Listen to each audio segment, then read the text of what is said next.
Good afternoon, everyone. Welcome to the Summer 22 camps trainings for Parks and Recreation.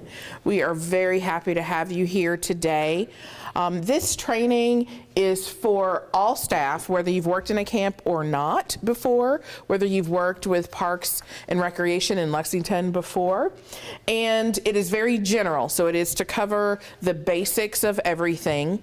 We do this every year in order to help us remain compliant and make sure everybody understands what changes might have happened over the years with our policies and our risk management team, human resources, and accreditation. So if you'll take a look at your agenda, you'll see that we will go through a variety of topics today. Parks and onboarding, a bunch of policies, some safety related items for how to deal with your camps and campers, and more safety and policies. And of course, as we go through this, please feel free and open to ask questions at any time. We'll be happy to answer those. We want it to be conversational, as though it is something that you are all taking a part of instead of us just kind of speaking at you for the next few hours. A little bit more about me. Again, my name is Adrienne Taklor. I'm the Deputy Director of Recreation.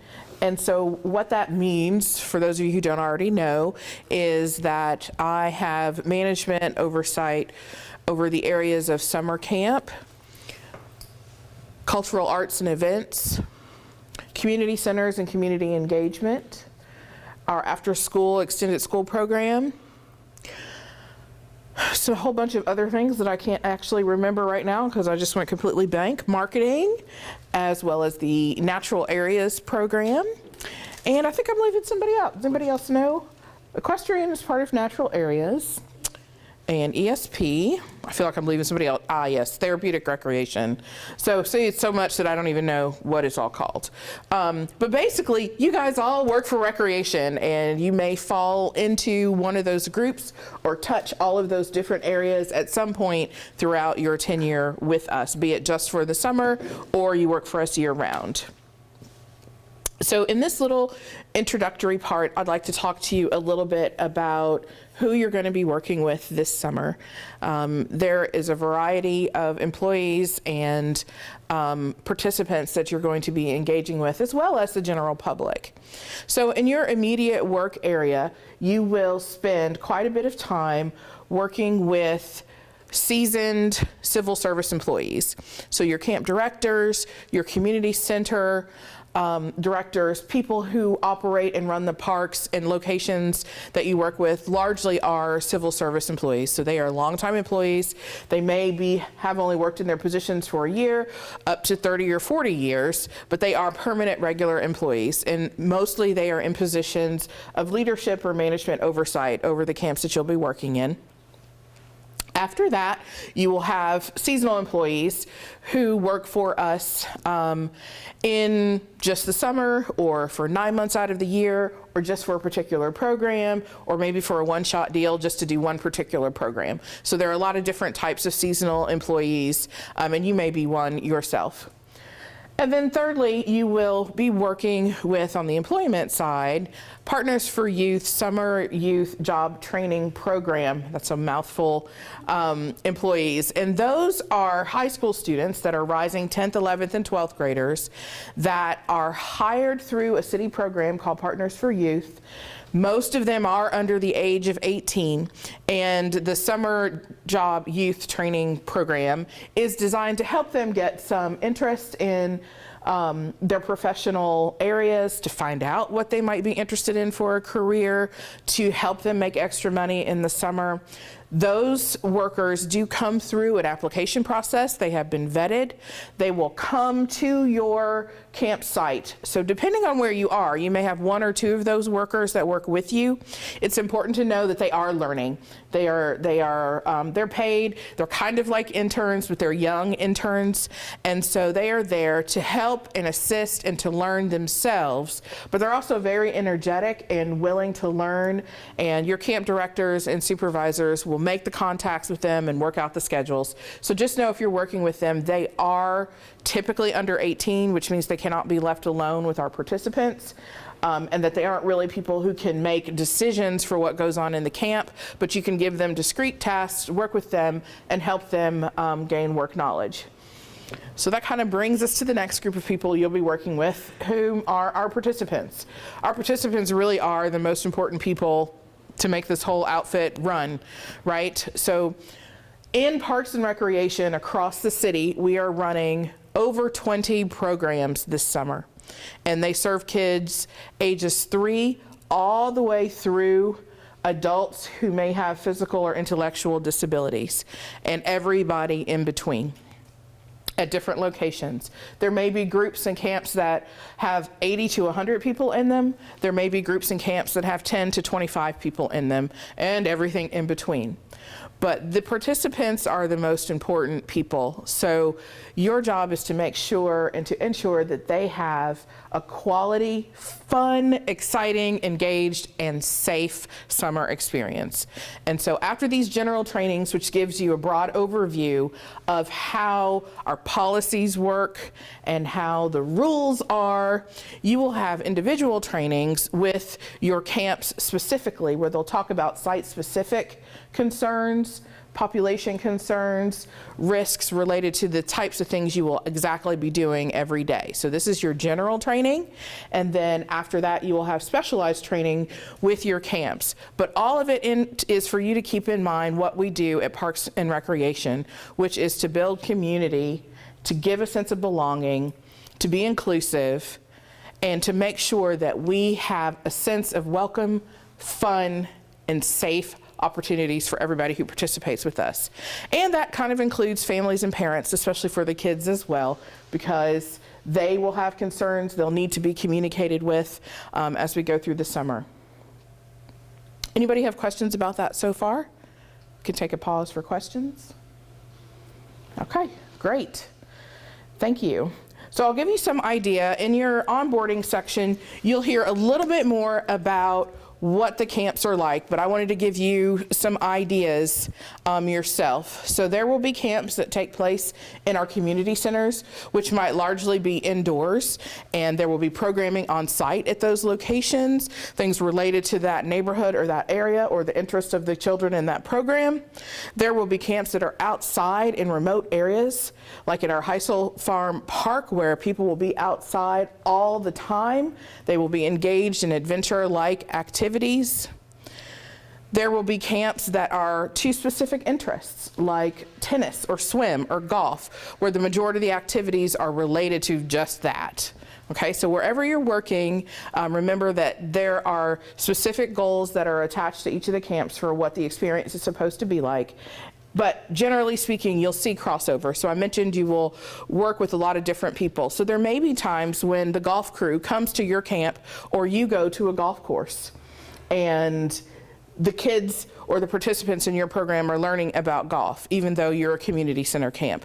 There may be times when the natural areas crew brings animal pelts or brings plants to your camp to teach your campers or to show your campers an experience about those plants. Or maybe even a horse will show up, or you'll drive out to a horse barn and see a variety of different things that Lexington has to offer its citizens. So no matter how you're working with our summer camps this year in 2022, welcome and thank you. I know it's going to be great. All right, so I know most of you in the room. My name is Jennifer Hubbard Sanchez. I'm the Superintendent of Natural Areas for Parks and Recreation. One of the things I got to do today was to put together just sort of an onboarding, very general, not natural area specific presentation. You all have it in your packets, but this is really just to give you all sort of the gist of what we want folks to remember and to know, and what camps could and should be for this year. So first and foremost, and for a lot of you, this is not going to be new information, the mission, vision, and inclusion that we hold true to in all of our parks and recreation programs. Our mission is to build community and enrich life through parks, programs, and play. which is what we all do every day. The vision is to inspire individuals to imagine and pursue greatness. We don't want to stick with the status quo. We want to be better, we want to do better, we want our participants to leave all of our programs feeling like, I learned something, I was respected, I had a good time, I had fun, and this is something I would like to come back to someday. And inclusion. We invite everyone to take part in all our Parks and Recreation programs and activities. Parks and Recs programs are for everybody. Parks and Rec programs are for everybody. Maybe they look like me, maybe they don't, maybe they have different abilities than me, maybe, you know, we are for everyone. And it is our job, each and every one of us, to make all people that walk through our doors, walk into our programs, walk into our forests, to feel like they are Parks and Recreation as well. So, what are the values of Parks and Rec? Number one, community. We're committed to strengthening and celebrating a sense of community unique to Lexington. If you're lucky enough to live here, you're lucky enough to be a part of our city, we want to celebrate you through all of the programs that we do, that we promote, that we partner with. This is our community, and we're proud of that, and we want people to know that. Stewardship. We take seriously our role in preserving, conserving, and boldly protecting the natural, historical, and cultural resources of Lexington. A lot of you may be new to parks, a lot of you may be old to parks, a lot of you may not know. We have so many amazing historical, cultural, and natural resources that we have been made the stewards of, and it truly is our job to protect those sites, to protect that history, to tell those stories in ways that we can pass it on to the next people that are sitting in this room in 20 years taking this training, right? That's part of what we do. Inclusion, we believe everyone should have convenient access to a broad range of parks, places, and programs. Parks really is trying to do a good job of making our parks more accessible to all people in the city of Lexington. The city has a goal of, in the next, I don't know the exact number, 5 to 10 years perhaps, we want people to have a park within a 10-minute walking distance from their homes. That's really huge when you think about it. You know, for a long time, parks have been kind of placed strategically or not in certain areas. We've put resources in different places. We want everyone to have equal and equitable access to our parks. Collaboration, we recognize that to be successful, we need partners in the quest for greatness. None of us can do this on our own. We all work on a parks budget, which we know is, you know, not always the greatest.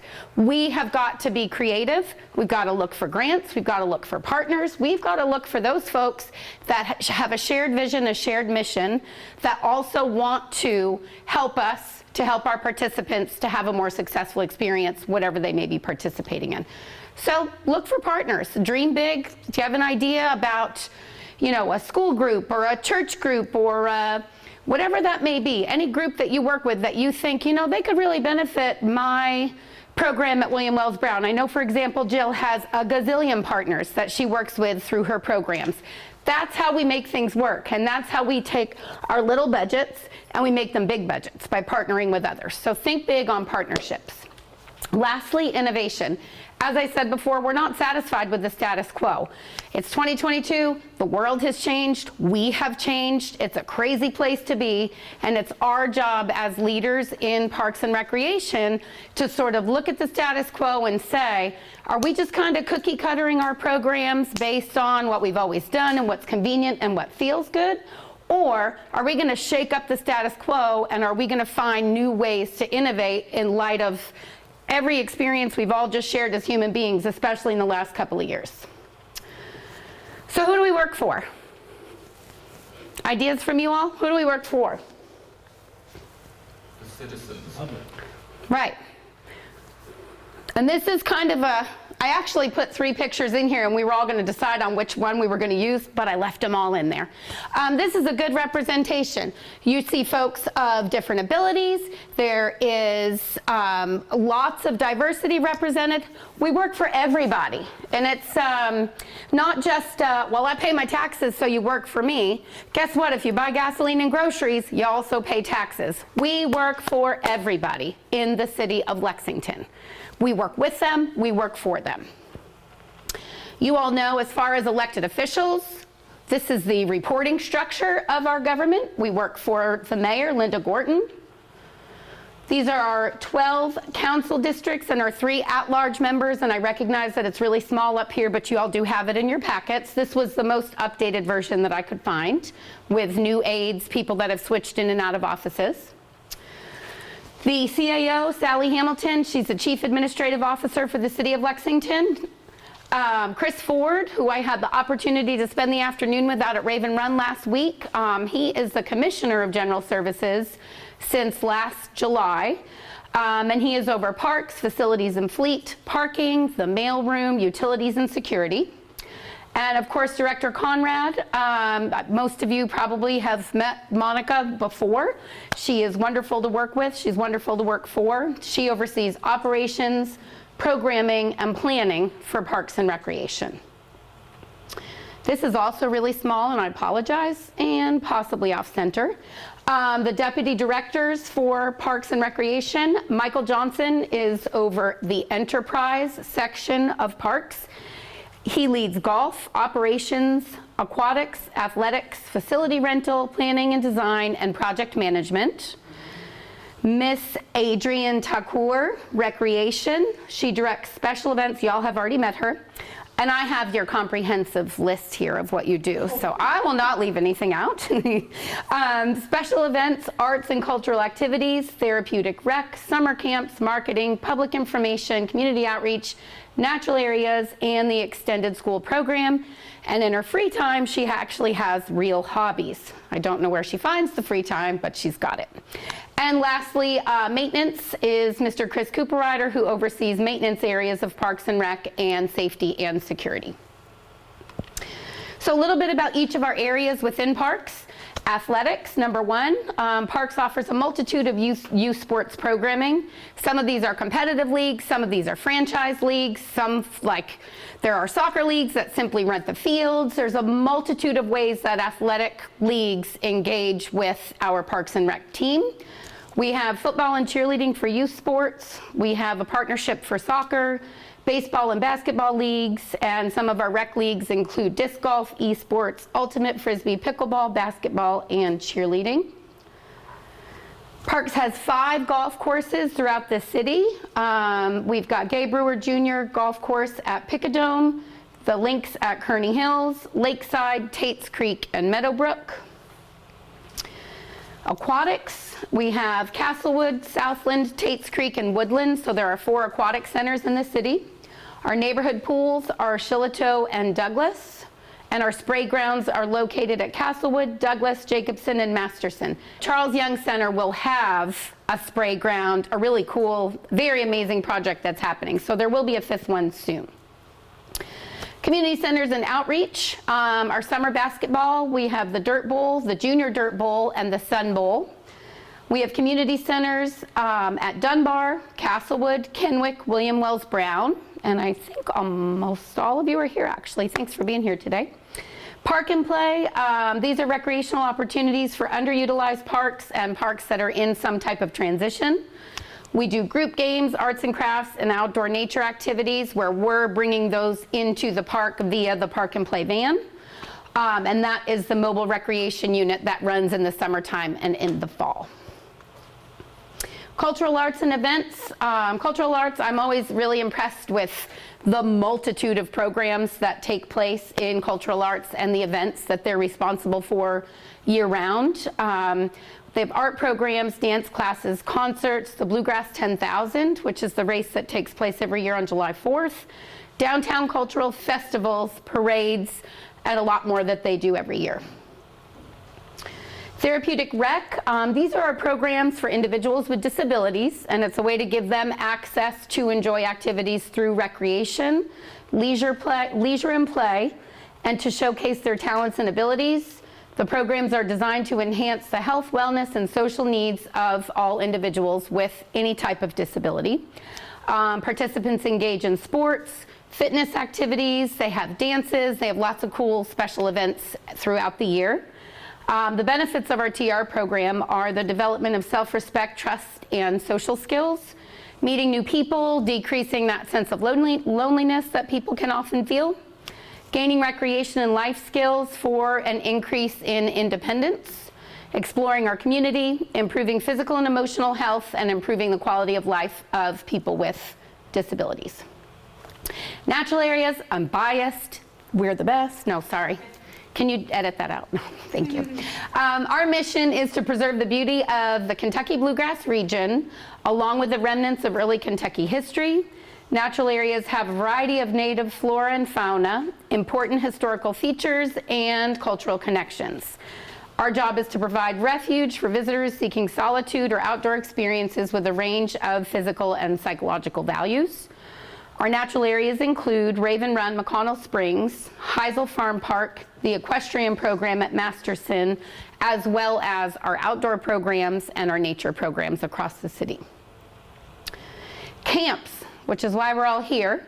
Our camps, we do offer an array of camps, and I think the city does a really good job of offering camps for variety of ages, variety of abilities, variety of interests. I know both of my kids have done a gazillion camps through Parks and Rec, and every summer it's just a long list of camps, and I think it's really cool that we're able to offer that at an affordable rate.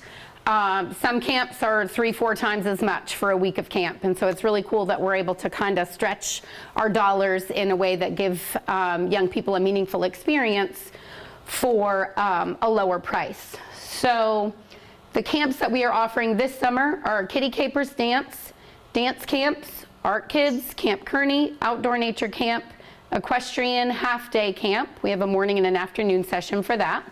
Castlewood Day Camp, Therapeutic Rec Fun Camps, the Day Trippers, which is for the adults that are enrolled in the TR program, Tennis and Swim Camp, ESP Summer Fun Camps, Golf and Recreation, Kenwick Camp with Miss Stephanie, and Youth Football Combines. So we have a variety of things that we're offering. So finishing up, what we really want everyone to take away is we want to be able to offer sort of a common and shared experience to all of our participants, as Adrienne said at the beginning of this. We want people to have a certain type of experience that they feel has been meaningful for them, educational, and it's summertime, so mostly fun, right? We think that all Parks and Rec summer camps should feel safe and welcoming for participants, for their families, for their parents, caregivers, and for you and for your staff. We want camps to be fun, engaging, and educational. To provide a strong sense of self in campers. We want campers to come away from camp feeling more independent, having a little more courage in themselves to try things that maybe they haven't done before. So we kind of want to get right on that edge of, oh, I've never done this and I'm afraid to wow, I did it. Somebody encouraged me and helped me to be able to do something that I didn't think I could do or I had never done before. We want to have a strong sense of community. We want participants to feel connected, and we want them to feel like teamwork exists in whatever camp setting they're in. Kids have an almost 16-year-old and I have a 10-year-old, and kids love to be like this, and it's going to be, and it always is, our job to try to get kids to see each other as human beings and to see each other as team members. And so that's something that we really would like every participant in every week of camp to walk away with, a feeling like they have new friends, they were valued, and they enjoyed their time at Parks and Rec. And we want them to have a lifelong connection to the Parks and Rec team, community, programs. It's really cool when you think about some of your early childhood experiences with adults in some of these types of programs. A lot of people never forget it. And it can either be really good or it can be really bad. It's our job to make those meaningful experiences for kids so good that they're able to grow up feeling like they're a part of our Parks and Rec community. Your role as camp staff, what we really want to sort of emphasize in this training, obviously, number one, keeping kids safe. That's our number one job. We have got to be sure that in everything that we do, safety is first. And we're going to go over that a little later on with some outdoor safety. And Harold's got a whole bunch of safety stuff he's about to throw at you. So we want you to lead fun and engaging activities. We want you to be challenging kids to stretch their limits and to push themselves. Holding kids to the status quo, holding kids to a low standard does nothing for kids. It does nothing. Yeah, they had a safe week at camp and that was great and they went home. But if we as leaders and adults can motivate kids to push themselves to kind of do something they've never done before, that's the meaningful stuff that's going to stick with them for a lifetime. We want you all to be reliable and responsible. Obviously, safety number one, but be sure, that you're following up. There's a lot of paperwork involved with camps. There's a lot of communication involved with camps. Be reliable to your participants. Be reliable to your staff, to your coworkers, to whoever that may be that you're working with. We want you to be willing to build positive relationships with other staff, campers, and their families. A lot of us in this room are going to be directing or leading camps, and you all are going to be the ones setting that tone, right? You can set a tone of, oh ho hum, blah blah blah, it's another summer and I'm stressed out. Or you can set a tone with your staff of, let's be excited about this. Let's do something that everyone can enjoy and that's meaningful for all of us. You all set that tone. Be accountable. In the end, we're all responsible for what we get paid to do, so make sure each and every one of us is able to say at the end of the day, I did my job, I did my job, I did my job, and I am accountable to the standards that my work is holding me to. Lastly, act as a representative of Lfucg and Parks and Recreation at all times. We all work for the government, we all get paid on government dollars, and it's really important to remember that all those people we saw that we work for, we serve as representations not only of ourselves or our families or whomever, but of the Lexington Fayette Urban County government. All right, so first, kind of starting with the changing faces of America. What we see today is not the same as we would have seen 10 years, 20 years, and certainly 50 years ago, right? So we have more different generations that are working together in the workplace. We have, you see more same-sex couples, interracial couples with children. You have politicians that are foreign-born, that are U.S. politicians. And this right up here, even 10 years ago, 5 years ago even, you weren't used to seeing sideline reporters for basketball games, football games that were female. So it was traditionally more male reporters that you would see with that. Things that we want to touch on, diversity and inclusion. First, diversity. People often think protected class groups. So they think race, ethnicity, religion, all of those different things. And certainly that is part of what makes us diverse. But it is also so much more. It is everything and anything that makes you different from someone else. So when we're talking about diversity, we're talking about your physical attributes, your social class. It could also be your ethical value system, where you were raised, how your family system, any of that kind of stuff, all of those different things, even your work history. So where you worked in the past that makes you different from someone else. When we're talking about inclusion, that is the act of being included. Okay, so diversity is everything that makes you different, and inclusion is bringing you in and the act of being included.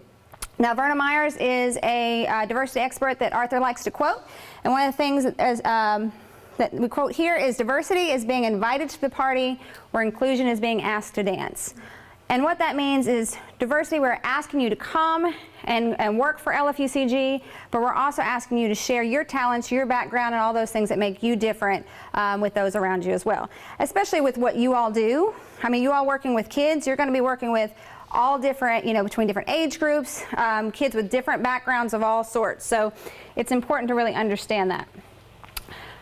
Definitions. So these first three things are definitions. They are legal facts or legalities that we follow. So the Equal Employment Opportunity, or EEO, it states in Title VII, Civil Rights Act of 1964, that prohibited workplace discrimination based on race, color, religion, sex, national origin, age, sexual orientation or disability, etc. So that is laws that are around that particular type of discrimination.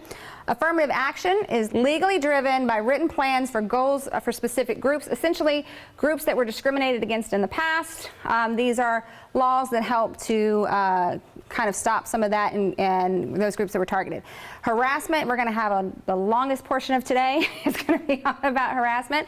But essentially, it encompasses the protected class groups. So that is race, color, religion, sex, national origin, age, and we'll talk about that too. Age is 40 and above. So if you are below 40, it is not covered as a protected class. Above 40 is a protected class. Okay, so you cannot make fun of my age because I am over 40. Okay, there. And then diversity and inclusion, again, is not a law, but it is something that we should strive to do. So we are not legally obligated to do so, but we shouldn't have to be legally obligated to do something that is right. Okay. Some Lexington facts, and I need to update this. Just in the last week, I learned that this has changed a little bit. 180 different spoken languages in Lexington. How many people knew that? Well, I know Kenny knew. So, that's a lot, right? When I first saw this, I was like, well, I think maybe 20, 30, but no, it's now actually creeping up and starting to go over 200 different spoken languages. 180 is the ones that right off that we deal with the most, but it's now creeping, and this is just Lexington alone. 18% of our population are foreign-born. And we are the 14th largest receiver of refugees in the United States. So the city of Lexington itself. And then we are generally requested as the #1 city for Congolese individuals that come to the U.S. Okay, reasons for that: lower housing costs, which right now it's hard to tell everywhere. Lots of employment opportunities. I think that's also kind of spread across the U.S., but for sure in Lexington, we are always looking for people, especially in city government. We constantly, if you look at the job board, I think there's about 40 jobs out there right now for just the city. And then good public transportation. So we have not only a good LexTran bus system that can get you anywhere that you need to get around Lexington, but one of the things we like to say is we have 2 main roads in Lexington. We have New Circle Road, Man of War. You get on one of those 2 roads, you can pretty much get anywhere you need to get in Lexington. Just keep riding that loop all the way around and you'll find where you have to go. All right, some of the advantages, obviously, of having a diverse workplace is increased creativity and problem solving. If we all thought the same, had the same background, everything that we dealt with was the same, we're not going to be very creative, right? Even having people, again, from different work forces, they might have done it a different way here that we can now incorporate over here, new ideas and different ways of doing things. Language skills. We have over 180 different spoken languages. Wouldn't it be nice to have some people that work for us that could speak some of those languages and understand kind of the background of people of different languages? Positive reputation overall, it helps us have that. And not only attract and retain talent. So we want a diverse workplace, but even more so, people are attracted to workplaces where they can see someone that looks like them, that might have a background or that they can relate to. Okay? And then overall, it builds team synergy and communication skills. Again, the more you communicate and are involved in talking to and dealing with people of different backgrounds, the better you're going to be in those different communication styles.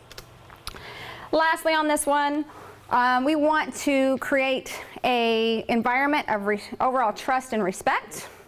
Recognize, appreciate, and utilize insights and perspectives of others and their backgrounds. Learn from others. So talk to them, learn their background, respect them, and see what you can learn from them as well. The leadership teams and employees play a bigger role in training. I'm going to talk to you for all of this 5 to 10 minutes, but you're going to learn more from your coworkers, your supervisors, the people that you come into contact with on a regular basis. And then also understand what you bring to the table as well. So what are your diverse aspects? What is your job knowledge and the things that you have that can help others as well? So with this one, what we're talking about with Title VI, the 1964 Act, also Civil Rights Act, no person on the grounds of race, color, national origin be excluded from participation in, denied the benefits of, or subjected to discrimination under any program or activity that receives federal assistance. So you can see nice in red, if you can read it back there, we receive federal funds. Okay, as a city organization, we receive federal funds. Therefore, we have to abide by this law. Again, we should be doing so anyway. So it shouldn't be a have to, it should be a thing we want to do. Now, what we're specifically talking about is LEP persons or limited English proficiency. Okay. And so what this is if we are, and you will, in the camps or just overall day-to-day, you can come into contact with various different people or citizens that fall into this group. It doesn't mean that they can't speak to you or have maybe broken English, but English is not their first language. Therefore, we need to be able to offer them some sort of assistance to make sure that they can fully understand us and we can fully understand them as well. So what this stands for is individuals who do not speak English as their primary language. They may have the ability to read, speak, write, or understand, but that is limited, or it's limited proficiency. So Global Lex, and we'll talk about them a little bit more, they're our group that takes care of our Title VI There are coordinators. They handle all of the English, limited English proficiency people that we come in contact with. But we have posters. Government Center, Phoenix Building have these. I think Park says they're working on these. But essentially how this works is, again, hard to see there, but there's multiple lines, and each one of those say I speak, and it has a different language. So it's written in a different language. So that way, if you come into contact with someone, you're not necessarily sure what language they speak, then you can show them the poster, and they would point to their specific language. So whether it's Spanish, Congolese, Korean, whatever that might be, they would point to it. Then we have, we'll talk about in a second, a language line where you can actually get some translation services for that. So this helps you first identify the language that we're talking about.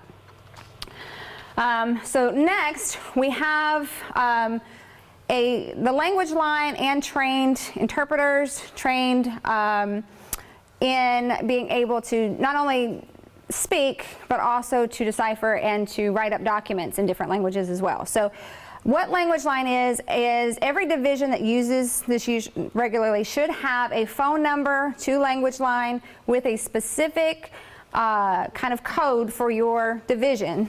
And so when you call that number, you say, I have an employee or a citizen I need to speak with that speaks Spanish. Okay, they would get a Spanish interpreter on the line, so that way you can ask the questions and talk to them through that Spanish interpreter. Okay, now if you are out at your location, you don't have that number, you don't know your code, and you need to talk to somebody right then and there, you can also call 311. So 311 is our city phone number, essentially for anything that you need for city related. You call them, you say, I work for Castlewood Camp, I need to talk to someone who speaks Korean. So they would get that person on the line, they would let you use their code, and then you would be able to talk to them in that way, okay? Now again, if you have, let's say you need to translate documents, okay?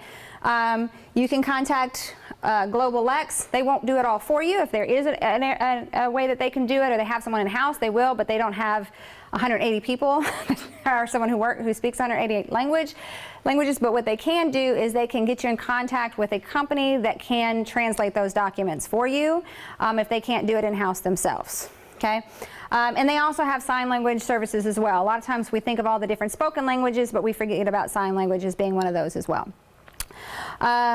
If there are documents that you are giving out to the public that and you have a high population of a certain language, we need to have those translated in both languages, okay? I give the example of the fire department. A few years ago, the fire department was doing free smoke detectors. They were going door to door to people's houses, knocking on the door, saying, would you like free smoke detectors? They would come in and install those if you wanted those. For people who weren't there, or just to give out information, they had door hangers, and those door hangers on one side, it would be in English, and if they were in a high population of a different language, then on the other side it would have to have that language. I'll use Cardinal Valley as one. Cardinal Valley is a highly Spanish population, so on those, one side was English, the other side was Spanish, okay? Because it matters on the frequency that those languages come into contact with your program. Things that need to be translated in both languages would be notices of the service itself, so information to them that they do have the ability to use language line or have translated information. Any applications, consent forms, complaint forms, definitely disciplinary action. If I'm being disciplined or I'm getting a complaint, I want to know what it says. So I would assume they would as well. Letters that require some kind of response from them as well. So if we're sending out any one of these vital types of documents, it needs to be in the language that is their primary language, so that there's no disconnect.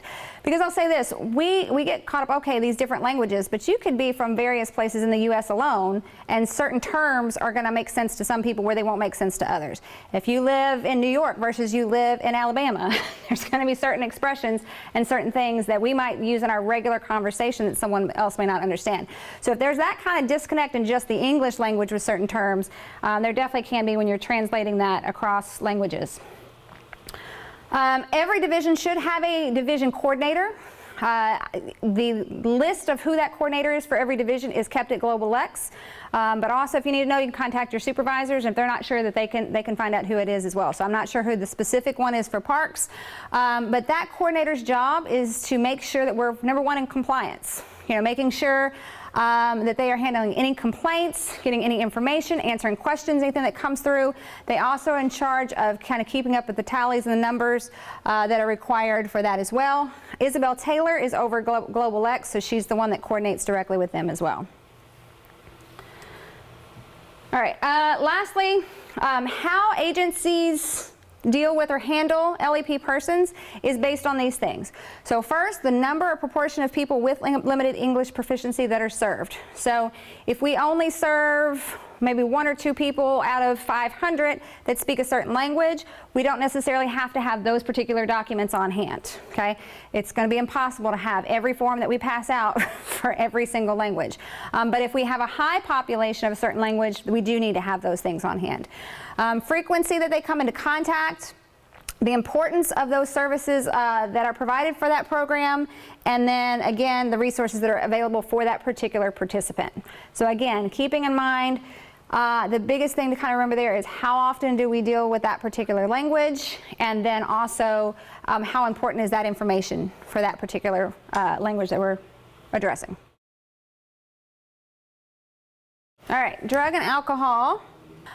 So first, the purpose of this policy is to explain that the influence of alcohol, illegal drugs, misuse of legal drugs create impairment that subject fellow employees, property, and general public to risk of damages that would not exist in an alcohol and drug-free workplace. Okay? I think most of us hopefully understand that at this point. Jurisdiction. The first line here sums that up. It says LFUCG shall retain jurisdiction over all LFUCG employees as it relates to our policies. Okay, so what that means is that we have the right to make legal decisions based on our policies. Okay, and then lastly, it's a condition of employment. So to be employed with LFUCG, you are required to follow the policy and remain drug and alcohol free in the workplace. Should be drug free, period, but alcohol free as well if you are old enough to consume. Alcohol, again, I think most people understand the effects of that, but basically alcohol can create, alcohol in your blood can prevent an employee from performing their job in a safe and productive manner. So if you are impaired, you're not going to be able to be safe, especially when you're dealing with children and the nature of the work that you do. It's very important that you remain alcohol free. Now, when we do the tests for alcohol, so we have some reason that you have been sent for testing, it is a breathalyzer test, okay? So blood alcohol content is what BAC stands for. For our policy, 0.04 and above is considered under the influence. 0.02 to 0.04 is considered impaired. Who knows what the legal limit of intoxication is? 0.08, okay? So you can see we are much more strict than what the legal limit is for intoxication. So now, our legal drugs, so this would be prescription medications, over-the-counter medications. You can have those at work if you need to have those at work. However, if you are going to have them at work, they have to be in the original container. Okay, I know it's easy to have the Monday, Tuesday, Wednesday, Thursday, Friday, or some kind of bag or some other way to keep your medications or your drugs that you have to have here. But in order to be in compliance with the policy, it has to be in that original container. If it is a prescribed medication, it has to be in that prescription container, have that label that is with that. So it has to have your name, your doctor's name, the written instructions that are required for that medication. If it's over the counter, same thing. So even if it's a bottle of Advil, I know a lot of times it's good to get those deals on those giant bottles of Advil. If you want to carry that around, feel free. But I'd probably recommend having a smaller one for work because it does have to be in that bottle if you're going to have it at work. No loose pills, anything like that. If you have something that's loose sitting on your desk, you're out of compliance with the policy. Okay? both of which have to be taken as prescribed or as the written instructions say. So if you are taking, if it says take 1 every 4 hours and you're taking 4 every 1 hour, then you are probably abusing it, not taking it as you should. Now, illegal drugs, easy enough. What the federal and state says is illegal, okay? Same as for our policy. If it cannot be obtained legally, so I think Sudafed is one of those that's still regulated, so you can get it over the counter, but you can only get so much, and you usually have to show your ID. So if you are obtaining Sudafed in a way that is illegal, then it becomes illegal. Taking someone else's prescription. If it's very easy, a lot of times you might have a neck pain and someone says, oh, here, take this muscle relaxer, or take this pain pill, you know, whatever that is. If you take that medication and it is not prescribed to you and you get tested, it is no different than if you tested positive for marijuana, cocaine, or anything else like that. It is considered illegal because it is not prescribed to you, okay? So if you, it's better just, you know, if you're having pains or issues, go to the doctor yourself, get your own prescription. Because when they do that test, they're going to ask you to provide that prescription or provide information that says it's prescribed to you. And if you do not have it, then it's considered illegal. And then any combination of illegal or legal drugs with the intent, or alcohol with the intent to misuse or abuse, are also illegal. All right, EAP. Most people who've been through my classes know we talk about EAP all the time, okay? EAP. Okay, so what that is Employee Assistance Program. So if you have a need, I'm going to talk about this outside of the drug and alcohol policy, so if you have a need for counseling of some sort, so whether it's financial counseling, marital counseling, family, whatever that, individual, whatever that kind of counseling is, the city will pay for 5 visits per year per person in your household for those counseling sessions. So meaning a spouse or children, essentially, that you have. So it's usually tax dependent, so think of it that way. So if I needed to go for individual counseling, I'd have 5 visits. I can go for that for free, no charge. The city will cover it. Then let's say I need to go for family counseling. It's another 5 visits, and so on and so forth. So the way this works is it is completely anonymous. There is a number on the very last page of your handout. You'll see the EAP information. The phone number that is at the bottom of that page is the EAP contact. So what you do is you call that number, you say, I'm employed with Lfucg and I need to speak with someone for financial counseling. What they will do is they'll get you in contact with a financial counselor, set up appointments for you, and they do not send us your information. Okay? They send us basically every month how many people they met with. So we saw 5 people for financial counseling, 10 people for marital counseling, and so on and so forth. That's how we pay those bills. Now, if they feel like they have seen you and they feel like you are a danger to yourself or someone else, that's the only time essentially that they will reach out to us and say, I don't want to pick on Tyrone. So say, hey, we met with Tyrone. We have some concerns. We need to pull him from the workplace. They're not going to tell us everything they talked to him about. They're not going to tell us like a lot of the details about that, but they will say, we have some concerns that he could be a danger. We're going to have to remove him and follow up with subsequent counseling. Okay? Once they clear him, then he would be able to come back to work at that point. But that's really as far as that goes. Now, the only other time they would give us information is if we sent you for what we call a mandatory EAP. So we have a reason to believe that you might harm yourself or someone else. So we send you for a mandatory. You get evaluated. If they clear you, come right back to work. If they don't, then you continue with subsequent counseling until they do clear you. Okay? Doesn't happen very often, but it does happen. Now you're thinking, how does all of this relate to the drug and alcohol policy, right?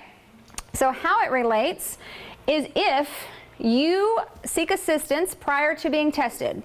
So you have determined, I have a problem. So whether it's alcohol, drugs, whatever that might be, you go to your supervisor and you say, I need help.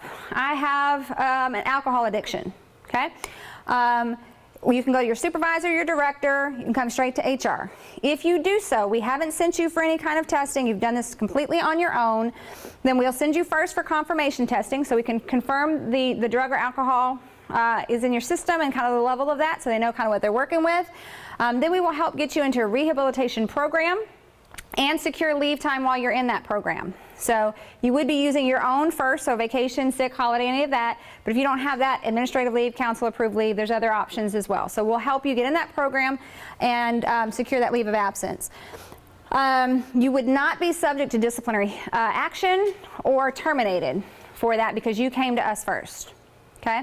Now, whether you have come to us first or you have tested positive on one of the other means, all of these things will apply except for the discipline if you come forward on your own. But if you did not come forward on your own, discipline will apply. For everybody across the board, if you are going through this program, the completion of that program is mandatory. And so therefore, whether we've sent you for that because you've been able to keep your job or you came forward on your own and were sent for that program, you have to complete it. Once you start, you must complete. If you do not complete it, even if you came forward on your own, you would be terminated.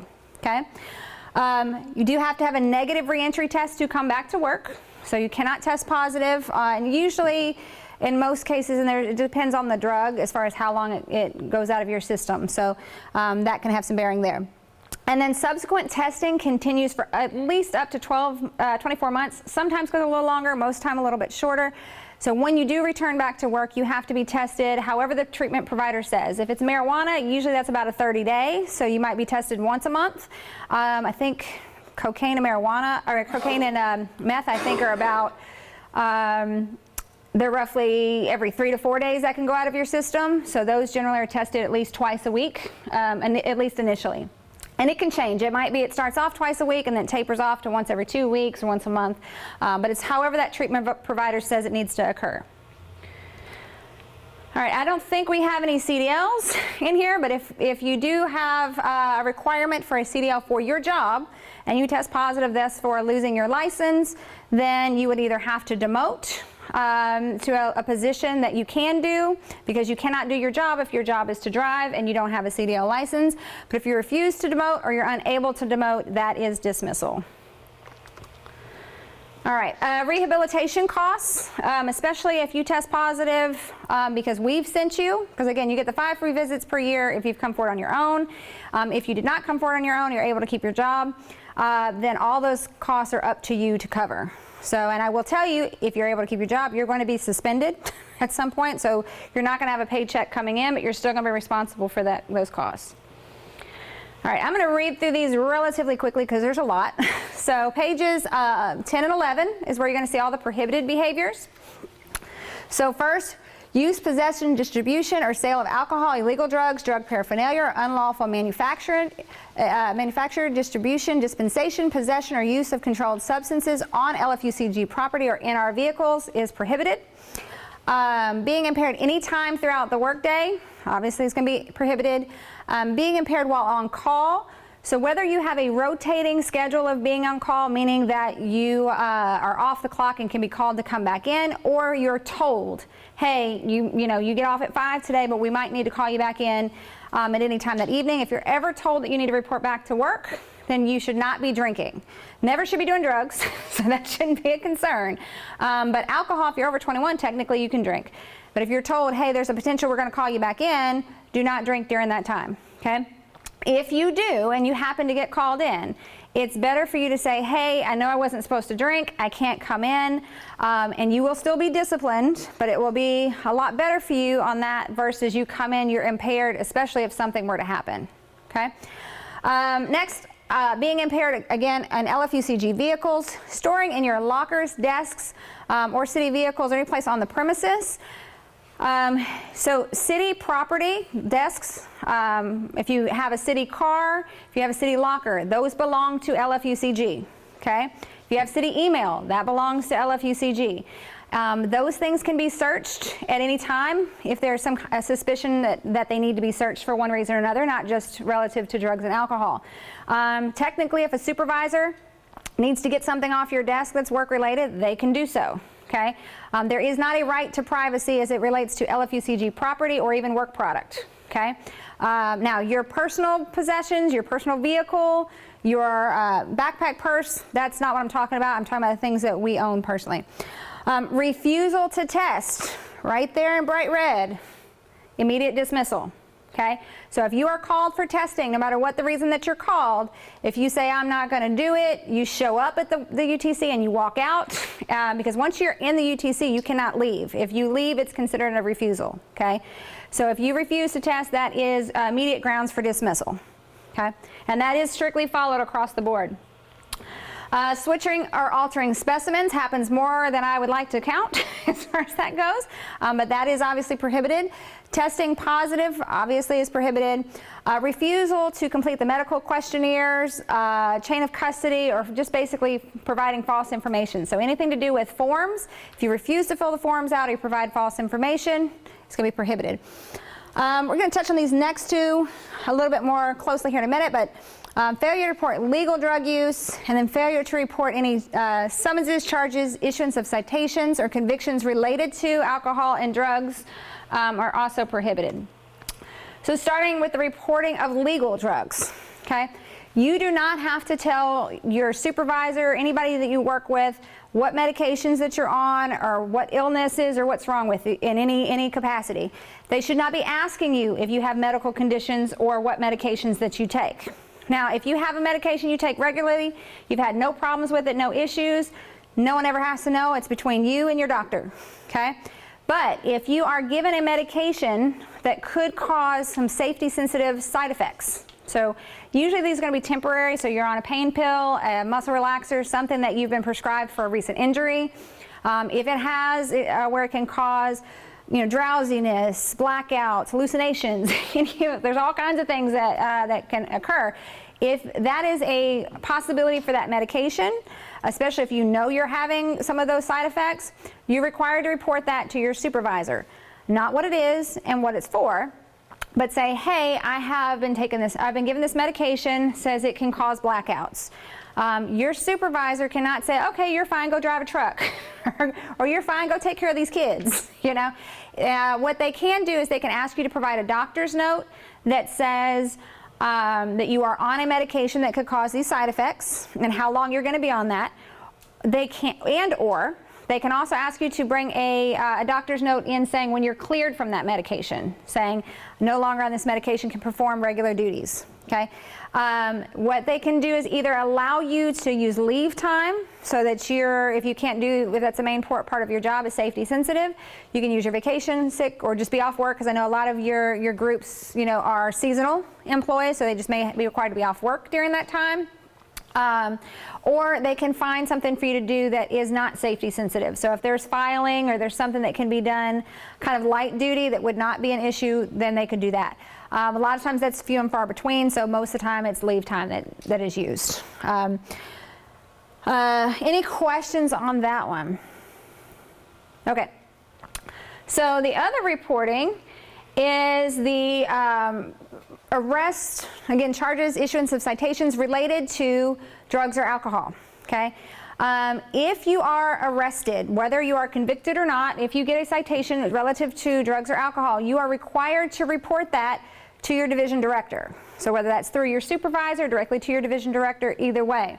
If you do not, and we find out, again, bright red, failure to report is grounds for dismissal, okay? Just being arrested does not necessarily mean you're going to lose your job, because there's a lot of other components and things to it. Depending on the nature of that arrest and the job that you do, it could be, especially our police, fire, corrections areas. Those are going to be a little bit different and a little more stringent. But in general, if you are arrested, make sure that you let your supervisor or your director know. First and foremost, you all are city employees, right? Who else works for the city? Police department works for the city. Who else works for the city? Corrections, okay? So you get arrested, we're gonna know about it, okay? Even if it's out of county, because we have had people who have been arrested in Nicholasville or other places, we still find out, okay? So you're better off just to report it, let us know, hey, this has happened. We'll work with you where we can. Now, we do not pay you while you're in jail, okay? So you're not gonna get to use leave time or be paid while you're in jail. You would be considered AWOL in those cases, but we will work with you to see, throughout that process. Now, obviously, if you're going to go to jail for a very long time because of that, we may have to let you go, okay? But if it's a day or two, not always. And we have had people, same weekend I had 2 people that were arrested for drug possession. One of them, their spouse came in and said, hey, this is where my husband is, here's what's going on, he's supposed to be out in about 3 days. The other one, not so truthful, had people text for him that he was sick and couldn't make it in and was not honest about what the situation was. Between those two, who do you think still works here? The first one, right? The one who was honest and said, here's what's going on. We worked with them, they are still here. All right, types of tests. So pre-employment screening is for all of our full-time employees, are required to go through that process and have a negative test in order to be employed. CDL holders have a DOT testing that's done every 2 years that also includes a drug and alcohol test. Random. The groups that are in our random are our public safety areas, so corrections, E911, police, fire, and those are sworn police and fire and corrections, so not our office staff. CDL holders, and then anyone who's previously tested positive. So if they tested positive before and they didn't necessarily have to be in the random, but they were able to keep their job, now they will be in that random. Okay? It is completely random. So it is a computer program. Benefits runs it. I think it's once a week or so. They run a report. It kicks out names. They send those to the division to be tested. It is a 2-hour window from the time that the employee receives the report. So the supervisor gets it, calls the employee in, the employee signs off, and they have 2 hours to get to the UTC. It's usually the UTC on Sharkey Way, but I think they can do it at some of the others as well. To go through that entire process. So from the time that they leave to go to the time they complete the process, it's 2 hours. Okay? Reasonable cause testing is we have reason to believe you are impaired. So you've come to work and you are smelling of marijuana, falling asleep on the job, you're doing things that are uncharacteristic of yourself that lead us to think, okay, that this person could possibly be impaired. If that is the case, then the supervisor that observes that behavior is going to contact benefits, which is Kasheen Wayne. She's the benefits manager. She's going to say, I have this employee, here's what my observations are. If there is enough to say that yes, this person is impaired, or we believe that they are impaired, then you will be sent to the UTC to be tested. Now, we're not going to say, hey, Adrienne, drive yourself to the UTC, because if we think they're impaired, we don't want them to drive themselves to that location. So generally, every division it'll either be their direct supervisor or there'll be a specific person that is assigned for doing that. I know a lot of parks, you all have sometimes a specific person. They will come pick that person up, take them to the UTC, stay with them throughout the testing, okay? Doesn't matter if I get off at 4:30 and it's 4 o'clock. If I'm the designated person, I have to stay with them throughout that process until they are released from the UTC, okay? But it has to be done within 2 to 8 hours of the observed behavior. So if it's 4 o'clock, I'm like, oh, I don't want to fool with this today, I'll just come do it tomorrow. Unless they come back to work and they seem to be impaired again, then it's too late, okay? So it has to be within that 2 to 8 hours. Post-critical accident. So this is an accident that occurs where, let's say it's vehicle accident of $2,500 or more. If you've ever been involved in a vehicle accident, $2,500 gets hit real quick, okay? You have a fender bender and it's $2,500. So pretty much guarantee you get in any vehicle accident, you are going to be sent to the UTC. Because we don't have those quotes, we don't know what the number is going to be right away, so that's essentially what's going to happen. Now, if you wait for the officer, because you want to always call the police, get that police report. Once they dismiss you, that's when you can go. Usually, if they have concerns of impairment, they're going to let you know, and they're going to arrest you as far as that goes. So if the vehicle is drivable, most of the time the person can just drive themselves. If it's not drivable, someone will come get them and take them. So it's up to how your division wants to do that. Work-related accidents where there is 1 or more fatalities, 1 or more injuries that require ER treatment. And ER can also be UTC. So it can be that someone gets, and this has happened, someone got scratched with a blade of grass in their eye, needed to go to the UTC, also had to be tested. Okay, so if you are having to seek treatment, you will be tested. And then property damage of $5,000 or more also requires that. Now, you may not have been the person directly involved in that accident, but if you are there to where you could have changed the outcome in any way, you will be sent. So based on the work that you all do, if you're at the community center and you have people who work for you, there's a good chance that you as a manager could also be called or sent for that to the UTC as well, because you could have been responsible for that situation as well. It was years and years and years ago. It happened with pools, where there was someone that was injured at the pool. The lifeguards and the managers, and I think the pool attendants as well, all had to be sent because any one of them could have potentially prevented it. The easiest way is in a car as well. If you're just a passenger in a vehicle, because your actions could have caused that accident or not, passengers of any vehicle will also be sent. So just keep in mind, if you're closely related to it, whether it actually happened because of you or not, you will be sent. It also has to be done within 2 to 8 hours of that situation. So essentially, once the police leave the scene, or you're cleared from the UTC or the hospital, then you would go. Now, if you're going to be in the hospital where you're overnight, obviously we can't wait for that 8 hours. Then what the supervisors will do is they'll contact benefits, and what benefits will do is they will have a nurse come to you at that hospital. Most of the hospitals won't do it themselves, but UTC has our on-call nurses that will come out and do the testing there. Okay? Any questions on testing? Okay. Searches, we covered those. Okay. Now, are you all, I know some of you all are full-time civil service employees, right?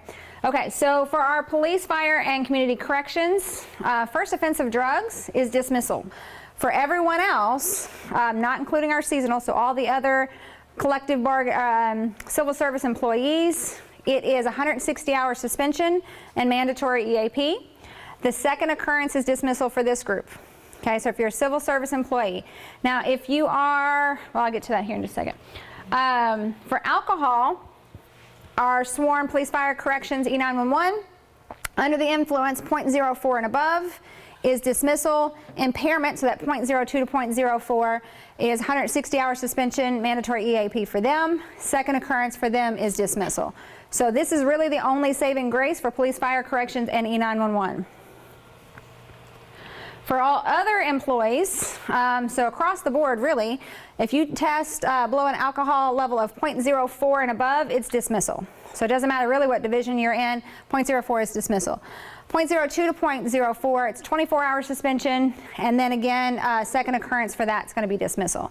Now for seasonal employees, unclassified civil service employees, it's dismissal regardless. Okay? There's not a saving grace for, if we have a seasonal employee who tests positive for drugs or alcohol, they will be terminated. Okay? All right, the second to last page of your handout, you have this grid here. So the top axis is body weight. The left-hand axis is number of drinks. So a drink is equivalent to maybe a 12-ounce beer, 1.5 ounces of 80 proof liquor, or 5 ounces of wine. Okay, so that's what we're thinking about with drinks. If you are 175 pounds, you can see one drink very quickly puts you in that 0.02 category. 2 drinks can put you in that 0.04. Okay, so this is just to show you how quickly impairment can begin. It is not something to go test and say, hey, I think I can do this. It is not something to say, well, HR said I'm 250 pounds, so therefore I can have a drink. No, okay? Do not drink at all when you're coming to work or at work. But it's just to show you how quickly that one drink can put you in those impairment categories. The harassment piece. So I'm going to see ahead of time first just how much you all think you know about the harassment policy. Okay? On page 1 of your handout, we're not going to go through all of these, but I am going to read off a couple different statements collectively as a group. If you will say true if you think that statement is true, and false if you think that statement is false. Okay?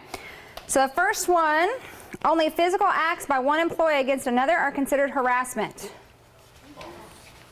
Say a little louder, true or false? Okay. All right, that one is false. So this is what we call third-party harassment. This is where someone who does not work for Lfucg is harassing one of our employees, or one of our employees is harassing someone who doesn't work for us. Obviously, you all come in contact with a lot of citizens on a regular basis. So while we can't discipline people that do not work for us, there are things that we can do. So if it is a vendor, let's say it's somebody who's just a vendor that comes there to do some work at that location, we can contact that company and let them know what's going on so that they can investigate and discipline their employee. We can tell them not to send that person to our location anymore, or we can just choose not to do business with that vendor at all. In general, we're not really hurting for business, okay? A lot of people want to work for the city, so we can usually find other vendors if we need to. Now, if it's a citizen, follow your division policies if they have, especially if maybe it's a parent or someone that's involved in the program, follow division policies about whether or not you can eject that person potentially from that program. If it's someone who is becoming irate or problematic, the police department. Okay, especially if they don't have a reason to be there at that location. Okay. All right. Next one: failing to hire or promote someone because he or she is of a different gender, sexual orientation, race, ethnicity, national origin, color, age, disability, religion, or gender identity is harassment. True. Say true. Anybody say false? Okay. A lot of times people will say false, and the reason is from what this table up here just said is discrimination, right? When we think of those things, we think of discrimination. For our policy, discrimination and harassment are the same thing, okay? So if the reason that something is happening to you or or you're not getting a benefit that you should be getting is because of one of those protected class areas, then it is going to be harassment, okay? Good job. All right, let's go. We're going to do a couple of these in a row and then we're going to skip. So the next one: a victim or target of harassment can go after the alleged harasser's personal assets as well as Lfucg. So they can sue the person and the city. True or false? True. That is true. So they can sue the city, which people love to do. If they think they can sue the city, they're going to. But they can also sue the person who harassed them. But also if you are involved in that harassment in some way, even indirectly. So a lot of times we use the rumor mill. So we have, the gossip, the rumor mill of this person, especially if it's related to someone's personal sex life. So if it's, well, do you know such and such got their job because they slept with such and such? The person who started that rumor can be sued and also a part of an investigation, and anyone who passed it along. So if it's passed around 2 or 3 people, all 2 or 3 of those people can also be named in that lawsuit, up until the person that it stops. So if it doesn't go, if it's told to me and I don't go anywhere else with it except for the supervisor, or even if I just don't go anywhere with it at all, then generally I'm going to be okay. But you should report those things, especially as supervisors. You all are actually required to, and we'll get to that here in just a minute.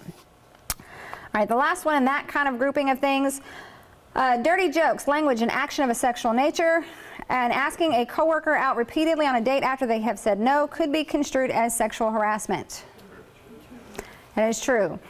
We do not have a dating policy with the city. Okay, so we don't have anything that says you cannot date a coworker. We technically don't have anything that says you can't date a supervisor. That being said, that's a whole nother can of worms of stuff that can occur.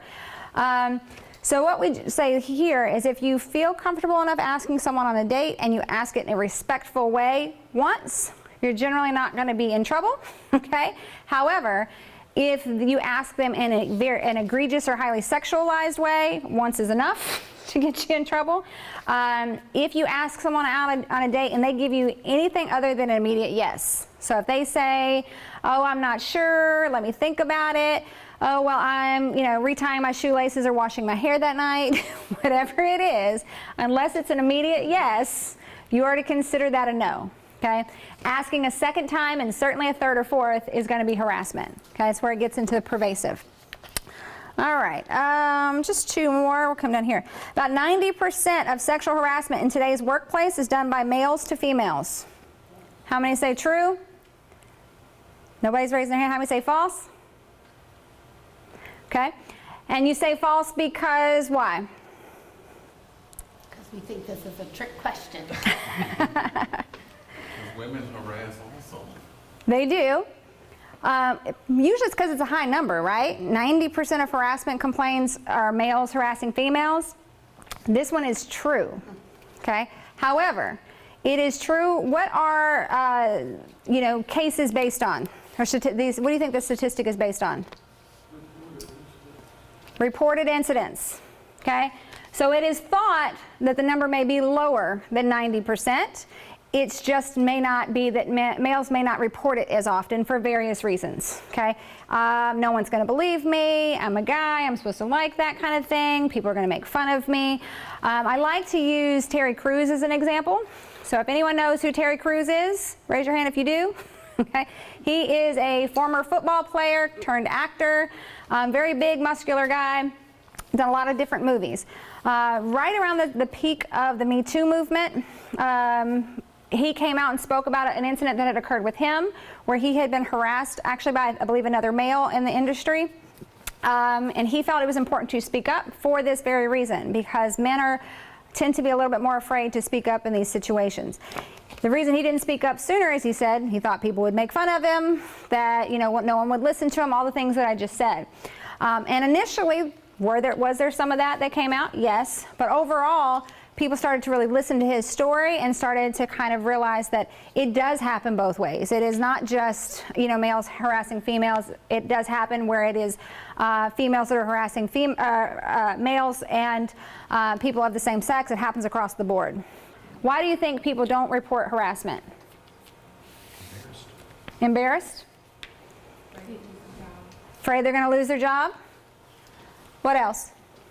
Fear of retaliation. Fear of some sort of retaliation? Anything else? Yeah, maybe they don't know how to do it and how to report it in the first place. Okay. A lot of it comes down to all of those things, but it comes down to fear. So fear of something. So what are they afraid of? Embarrassment. Some sort of retaliation. Afraid to hurt the harasser. So if this is someone they know, that they were friends with, maybe they used to date, no longer date, at the point a relationship is no longer mutual, anything after that is harassment. And that's why you really have to be careful with dating in the workplace, because if one person said it ended today and the other person said no, it ended a month ago, everything in that month is no longer mutual. So anything that happened after that can be considered harassment. Okay? But a lot of times it's like, well, I used to care about that person, I don't like what they're doing, but I don't want to get them in trouble. Also, you don't have to be directly involved in the harassment to report it, but sometimes people, well, I see my friend is doing this, I don't want them to get in trouble, I don't report it. Fear that no one's going to act or listen, loss of job or upward mobility, rejection from their peers or their coworkers, maybe fear that they're going to be blamed in some way, loss of confidentiality, and then also not going to be, or maybe afraid to be labeled a troublemaker, overly sensitive, not a team player. Now the confidentiality piece, I want to touch on that real quick. We do try to keep things as confidential as possible. When I do an investigation and I call someone in, I'm not going to tell you over the phone or through email what it's for. I'm going to talk to you in office. When I bring you in office, one of the things that I make sure to tell you is that not to discuss the details of anything that we talk about within that investigation. Now, I can't help necessarily what people do when they leave unless I can prove or find out that they have. And I will tell you, I have had people who have gone and had conversations after being instructed not to. I had one person who was going to get an oral warning when it was said and done as far as the investigative process. And within about 30 minutes after they're leaving my office, I got a call from someone else telling me, hey, I know who you just met with and what you talked about. Okay, because they didn't know the person that they talked to was the person who reported it in the first place. Okay, so that oral warning went to an 8-hour suspension. Okay, so and there's been other situations where we've been able to find stuff out too. So if we're able to find it out and prove it, discipline will apply. Okay, now the only thing while we try to keep it as confidential as possible, one thing I do have to note is we are subject to open records requests, and harassment investigations are part of that as well. So if someone chooses to file open records request, there is a certain amount of information that they can get, especially if they are the person it's about, or they are the person who filed it. But it doesn't happen very often. I think in the over 6 years I've done investigations, I can count on one hand how many times I've had open records requests for investigations. Okay, but I do have to let you know that it is a possibility. All right, so to alleviate these fears, first and foremost, we have to, and the Supreme Court EEOC tells us that we have to first have a policy that defines what harassment is, and have a commitment that will not be tolerated. Okay. Secondly, we need to have an open door policy, which means that people can come to us talk to us, let us know if there's an issue or something that's going on. We do have that. You can go directly to your supervisor if you feel comfortable talking to your supervisor about the harassment. If you do not feel comfortable, next line supervisor, but you don't have to. So there's no chain of command when it comes to harassment. If you want to come straight to HR, call, email, come by. There's always at least one of us there that can take those complaints. We do take it seriously. It is a top priority. So we do the majority of the training classes that the city offers, but we also do workplace violence, harassment, grievances, and disciplinary appeals. So harassment, workplace violence take top priority in those investigations. We would like to close them out within a few days if we can. It's not always the case depending on how many people we have to talk to, what other investigations. So even though harassment takes top priority, if I have 5 harassment investigations, then it's going to depend on the severity of each of those as well, and when they come in. So as soon as we can. And also, I've had investigations, I've had to bring over 20 people in, okay? So when you're talking 20 people, that's 20 different work schedules, and sometimes it's third shift or second shift, different kinds of shifts. So as soon as we get that done, we'll get it done as quick as we possibly can. We also need to conduct trainings. So we have the mandatory trainings that you all are in now, and I think have gone through many years for some of you. All of our new hires go through this training. We also have voluntary options. Because we hire every month, we have a monthly orientation. So if you ever are in the job for a while and you want to go through the class again, let me know. I'll tell you when the next date and time is, and you can come yourself, or if you have an employee that you think needs to do it, you can make it mandatory for them and send them over for those as well. Just let us know and we'll tell you the date and time. And lastly, we need to respond promptly, act swiftly, decisively, and monitor for trends. So if we complete our harassment investigation, we are going to do what's called a summary recommendation. It explains what we investigated and what our findings are. With that, any discipline that applies for that is going to be listed there as well.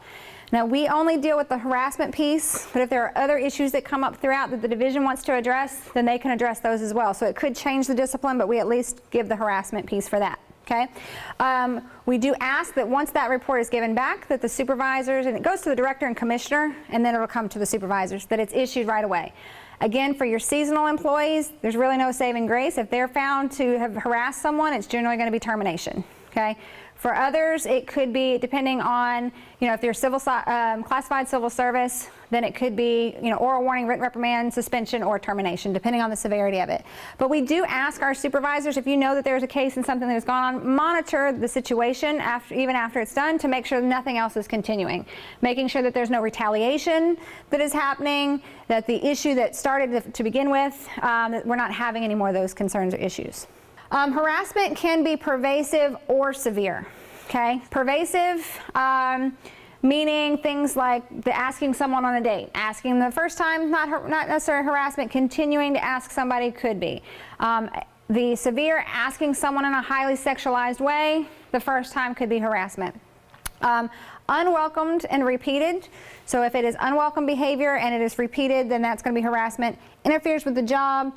Impact versus intent. So impact always outweighs intent when we're doing investigations. Now, does that mean that just because someone feels harassed that we're going to throw the book at someone? Not necessarily.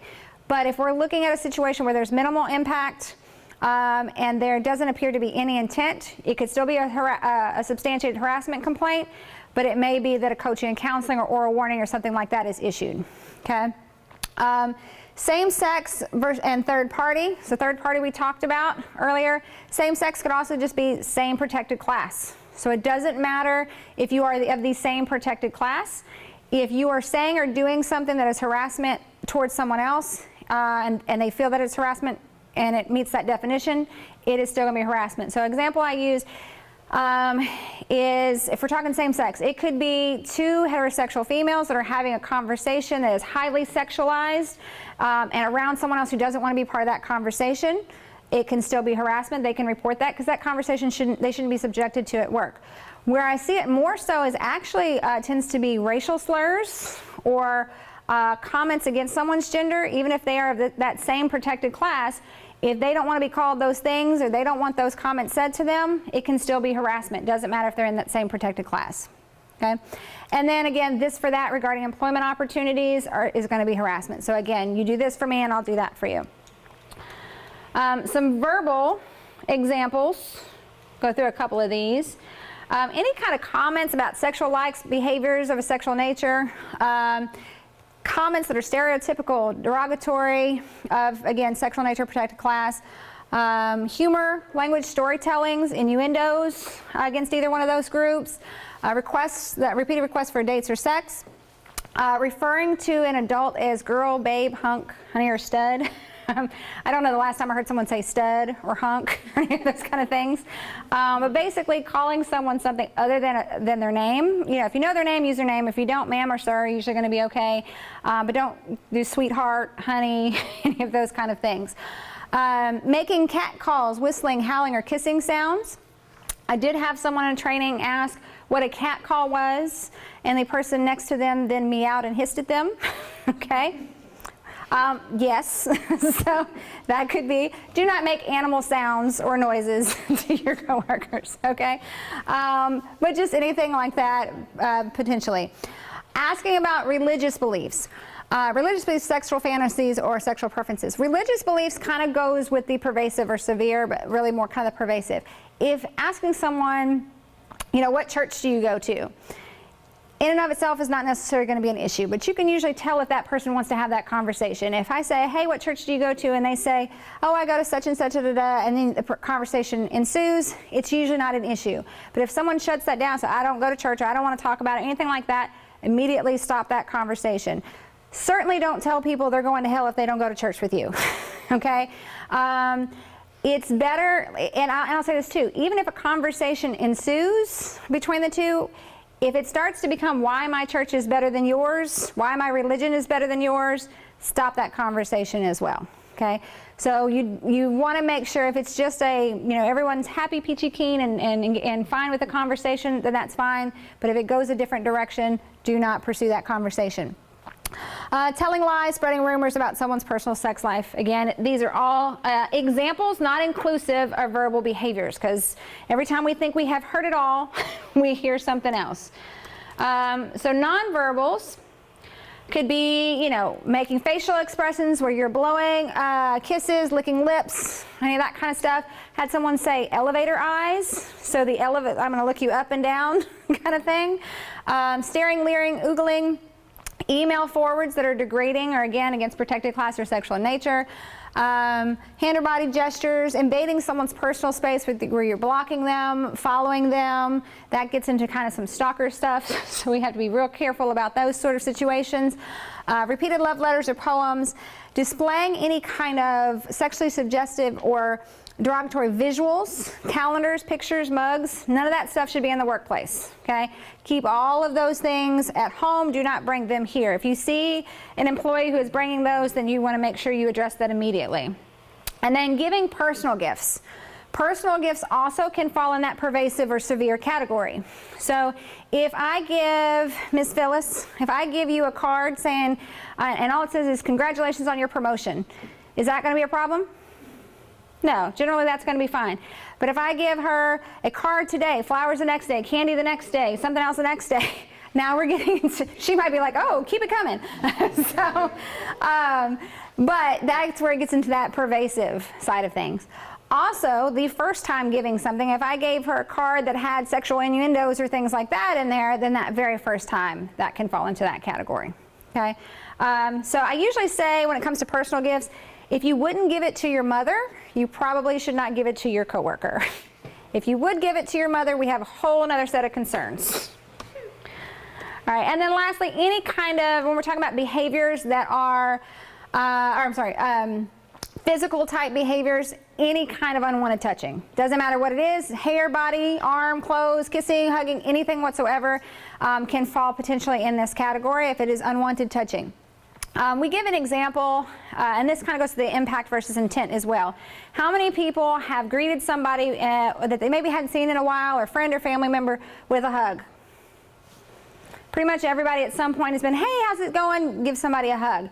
If that person does not want to be hugged, if they feel uncomfortable by that hug, it can be a harassment complaint because it can be considered unwanted touching.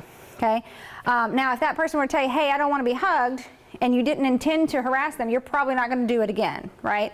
So you can have those conversations if you feel like you feel comfortable having those conversations. Say, hey, I don't really like that, don't do it. And if you want to have that conversation, you can, and if it stops, then you're good. If it continues, certainly report it, because at that point they've been put on notice. I don't like that, don't do it, okay? And if you don't want to have that conversation directly with them, you can always go ahead and report it. And your supervisor shouldn't be hugging and touching you too, so let's just go ahead and start there. And then lastly, any kind, obviously, assault or rape are not only against policy, but those are criminal as well. So you should be not only investigated by us, but the police department and behind bars. All right, so now we're going to touch real quickly, run low on time, on the policy itself. So I think you all actually have it on the front as well of your handout. These 3 pages are the actual harassment policy. So this is the actual CAO harassment policy. I am not going to read through all of this, but again, I'm going to kind of touch on some key points. So the second paragraph, the first page says, harassment prohibited by this policy is defined as unwelcome verbal or physical conduct that slanders or shows hostility towards an individual because of their race, color, religion, national origin, age, disability, gender identity, or sexual orientation, or any other factor that's prohibited by applicable law. Okay, so that's where we're talking about those 9 protected class groups that would fall into the harassment category. Okay. Now, at the bottom of that page, you're going to see where it's in bold, it says hostile environment harassment. A lot of times people see that, I'm in a hostile environment, therefore it's harassment. But if you keep reading it, it says generally involves unwelcome comments or actions that relate to, and it lists the protected classes again. Okay, it gives you some examples: racial slurs, ethnic slurs, jokes that are demeaning, hazing, any of those kind of things. So again, as it relates to protected class, any one of those things could fall into the harassment category. Okay, the second page, the very top, sexual harassment. First line basically sums up the sexual harassment policy. It says generally involves unwelcome verbal or physical conduct of a sexual nature that occurs. Okay, so boom, anything that has to do of a sexual nature can fall into this category. Now you have several bullet points there as well that explain, demands for sexual favors, verbal, graphic, or written communications, comments, jokes, innuendos of a sexual nature. So it gives you several examples of those as well. Now, this is the age of text messaging, direct messaging, all of those kind of things. So just be specific to this group. I know you deal with a lot of kids, or whether they're campers or whether they're the younger staff that you're going to deal with. We can only really address things that are happening at work, okay, or that can potentially bleed into the workplace. So if someone is texting or sending messages outside of work hours, it's a little harder for us to deal with those situations. But certainly if they do it while on the clock, we need to address it, and we need to address it quickly. Okay. Make sure that your staff feel comfortable coming and talking to you about these things, so that way it can be addressed. Okay. All right. Now that last paragraph, about halfway through, it says, should a supervisor, division director, or commissioner receive a complaint or harassment, he or she will be required to report the alleged problem immediately to the Division of Human Resources Employee Relations section. A lot there. Okay. So what that means, as supervisors, if someone comes to you and they report something that does meet the definition of harassment, you are required to report it to Human Resources, okay? So even if they come to you and say, hey, I just want to talk to you about something, I don't want it to go anywhere, once they tell you something that meets that definition, you are now put on notice and you're required to report it. If you do not, you yourselves can be disciplined, okay? So go ahead, but you cannot investigate it. So if it's something that meets the definition of harassment, those investigations have to be done by Human Resources and our section Employee Relations. So I always tell you, again, call us, say, hey, this is what's going on. We'll tell you, no, it's not harassment, you can address it, or yes, it's harassment, we're going to address it. You can talk to the person who reports it and get basic information. Here's what happened, here's involved, but you cannot talk to the person who is accused or any witnesses, because we want to be able to talk to them first on our side before they really get wind of what's going on.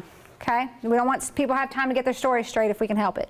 Okay? All right. And then the third page, second sentence, once a report of a violation of this policy is received, it will be promptly and thoroughly investigated. The second paragraph, retaliation against an employer for filing a bona fide complaint under this policy or for assisting in an investigation of potential violation of this policy is strictly prohibited and should be reported. So as I said, it is 3 parts. Retaliation is the third part. So protected class, sexual nature, retaliation.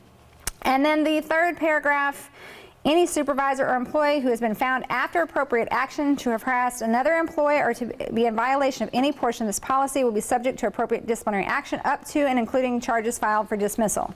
Okay? So for your seasonal employees, generally it's going to be dismissal. Okay? For our classified employees, it's going to be either oral warning, written reprimand, could just be a coaching, counseling, but generally oral warning, written reprimand, suspension, or termination, depending on the severity of the situation. All right, any questions on the policy itself? Okay, for you all, things to remember in all your employees, it's important for you all to know what harassment is or why it is considered harassment. So again, you go through this training so that you get that information, but also to contact HR if you have any questions that arise. So we're happy to answer any questions, but same thing with us.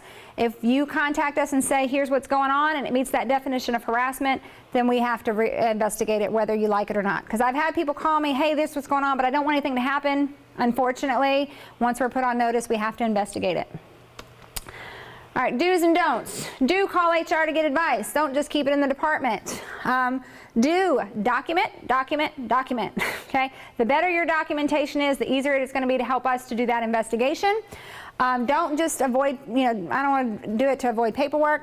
Get involved. Don't turn the other cheek. So even if you're not the one being harassed or the one who is doing the harassment, you can report it for someone else. So you see it happening with someone else, you report it. Now, how that works is for harassment, again, it has to be that unwanted category. So if you report it, we're generally going to have to bring the harassed person or the alleged harassed person in first to get the details from them and find out, is it truly wanted or unwanted? And then follow the policy yourself, especially as supervisors. Be a leader. Make sure that you are setting the example. Go to classes when they are offered. Contact HR immediately with any allegations. The sooner you report it to us, the sooner we can help start the investigation and the more likely we can help you substantiate it. The longer you wait, the harder it is to substantiate. Because if we're relying on witness testimony, if this happened 2 months ago, 2 weeks ago, 2 months ago, 2 years ago, the witnesses may not be fresh in their mind. If you ask me what I did 2 months ago on a Friday night at 5 o'clock, I might be able to figure it out, but it might take me a while or I might not. Video footage, a lot of locations have video footage. You wait too long though, that video footage gets recorded over. We had a situation where someone reported something 3 months after something had allegedly occurred. That location had cameras, so it should have been very easy to substantiate. However, the video footage for that location was a 60-day retention, okay? So we were a month past being able to pull that video footage. So if it had been reported sooner, we potentially could have substantiated that allegation. But don't hide behind management or blame someone else. Just be honest in the situation and report things that you think could be violations.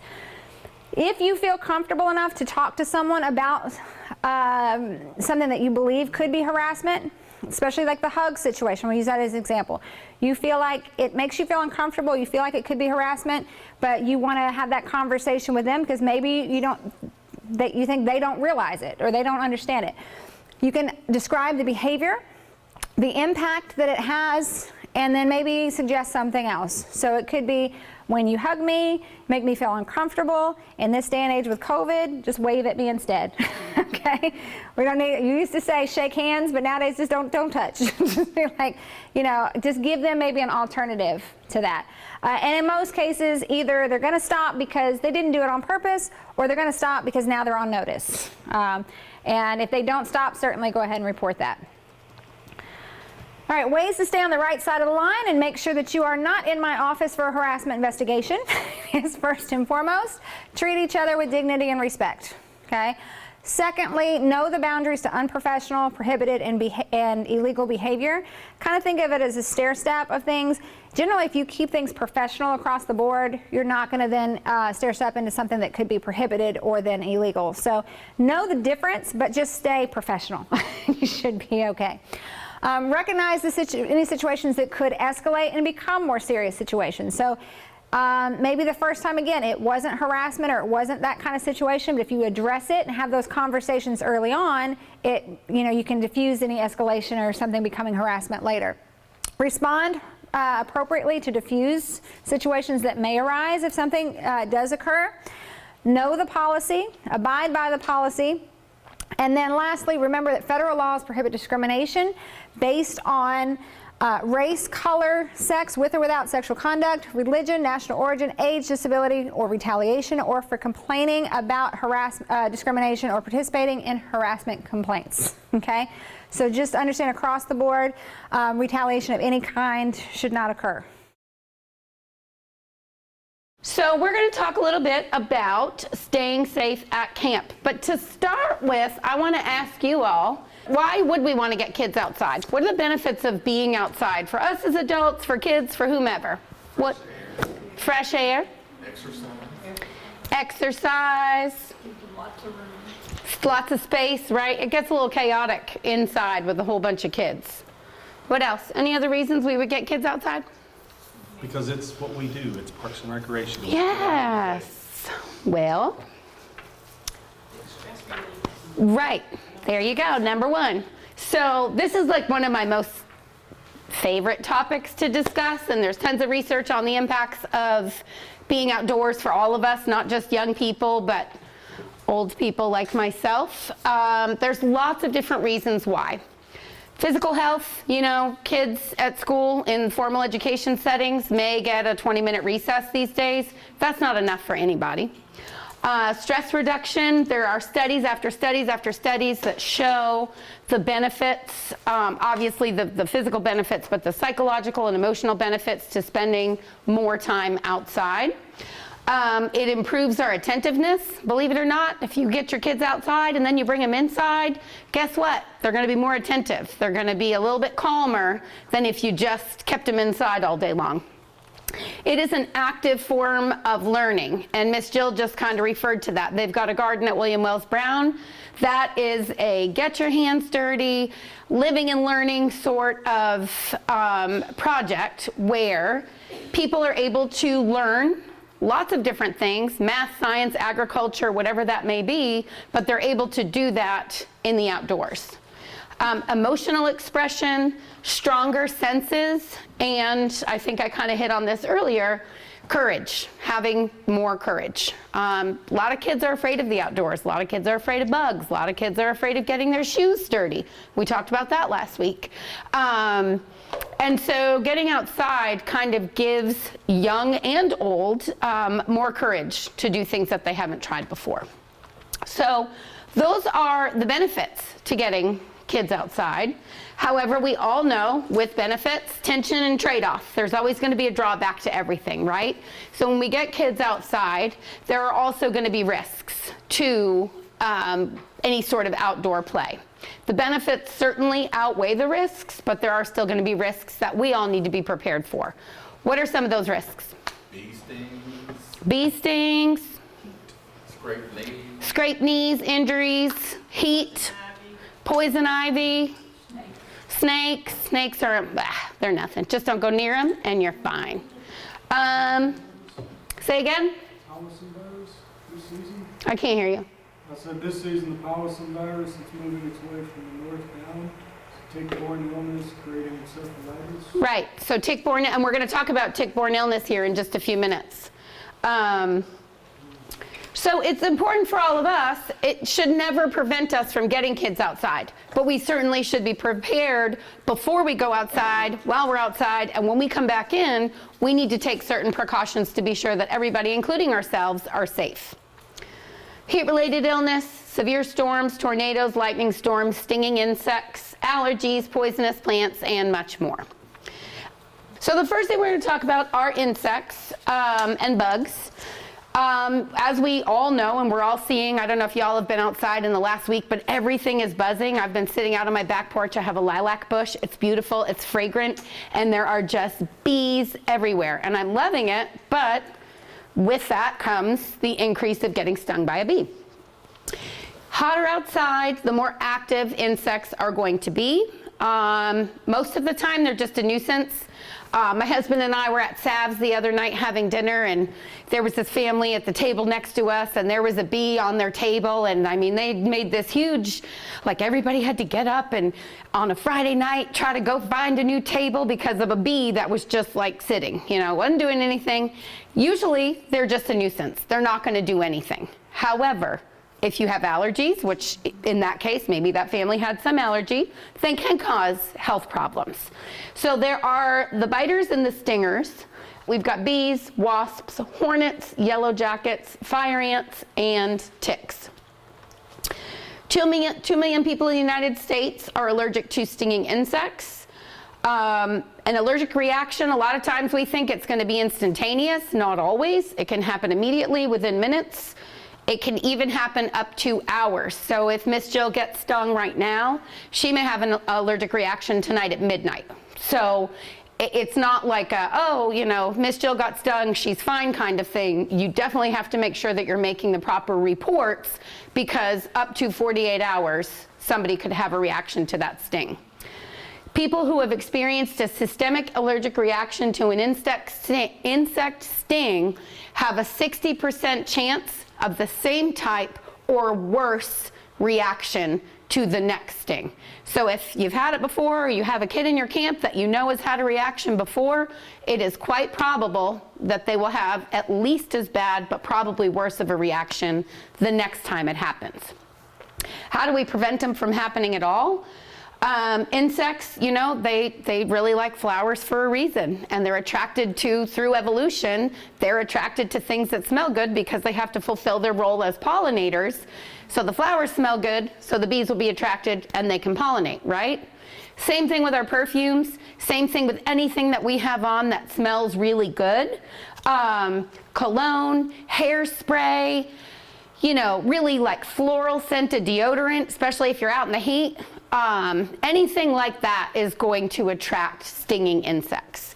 Picnic food, open containers, garbage areas. So when you think about the placement of those types of things, number one, you really don't want to have any smelly good candles or smelly good sprays or that kind of thing at camp. But when you think about the placement of your garbage cans at camp, keep them away from where kids are going to congregate after lunch, right? Make sure that you're placing things in a way that you're not going to put all your lunch trash over here, and then 45 minutes later, the smell is going to kind of warm up a little bit, get yucky, attract bugs, and then the kids are going to be right there, right? Symptoms of an allergic reaction, hives, itching, and swelling in areas other than the sting site. If you get stung, you're obviously going to have some type of reaction right at the sting site. But if you're having a real, true systemic bodily reaction, you're going to start having things pop up everywhere, not just at the site. Tightness in the chest and difficulty breathing, hoarse voice, swelling of the tongue, dizziness or a really quick drop in blood pressure, as well as potential unconsciousness or cardiac arrest. And that is called anaphylaxis, which is a severe allergic reaction. There are different treatments for it, which you guys have all heard of, like the EpiPen. Some people can just take a Benadryl and feel better. That's really not for any of us to decide, right? How would we determine how we treat one of our campers? You have to call the parents to get permission. Right. Check their medical forms to see. Obviously, you're going to read those forms before camp even starts. So if I know that Kenny has had a severe reaction to a bee sting before, and Kenny's supposed to carry an EpiPen with him, I've got to make sure that if Kenny gets stung, boom, I just have to know that. And like Jill said, I've got to be able to reach out to the family and figure it out, right? It can be an EpiPen, self-injected or administered by a doctor. Like I just said, checking registration documents for allergies, any previous allergic reactions, or any other medical issues that a camper may have.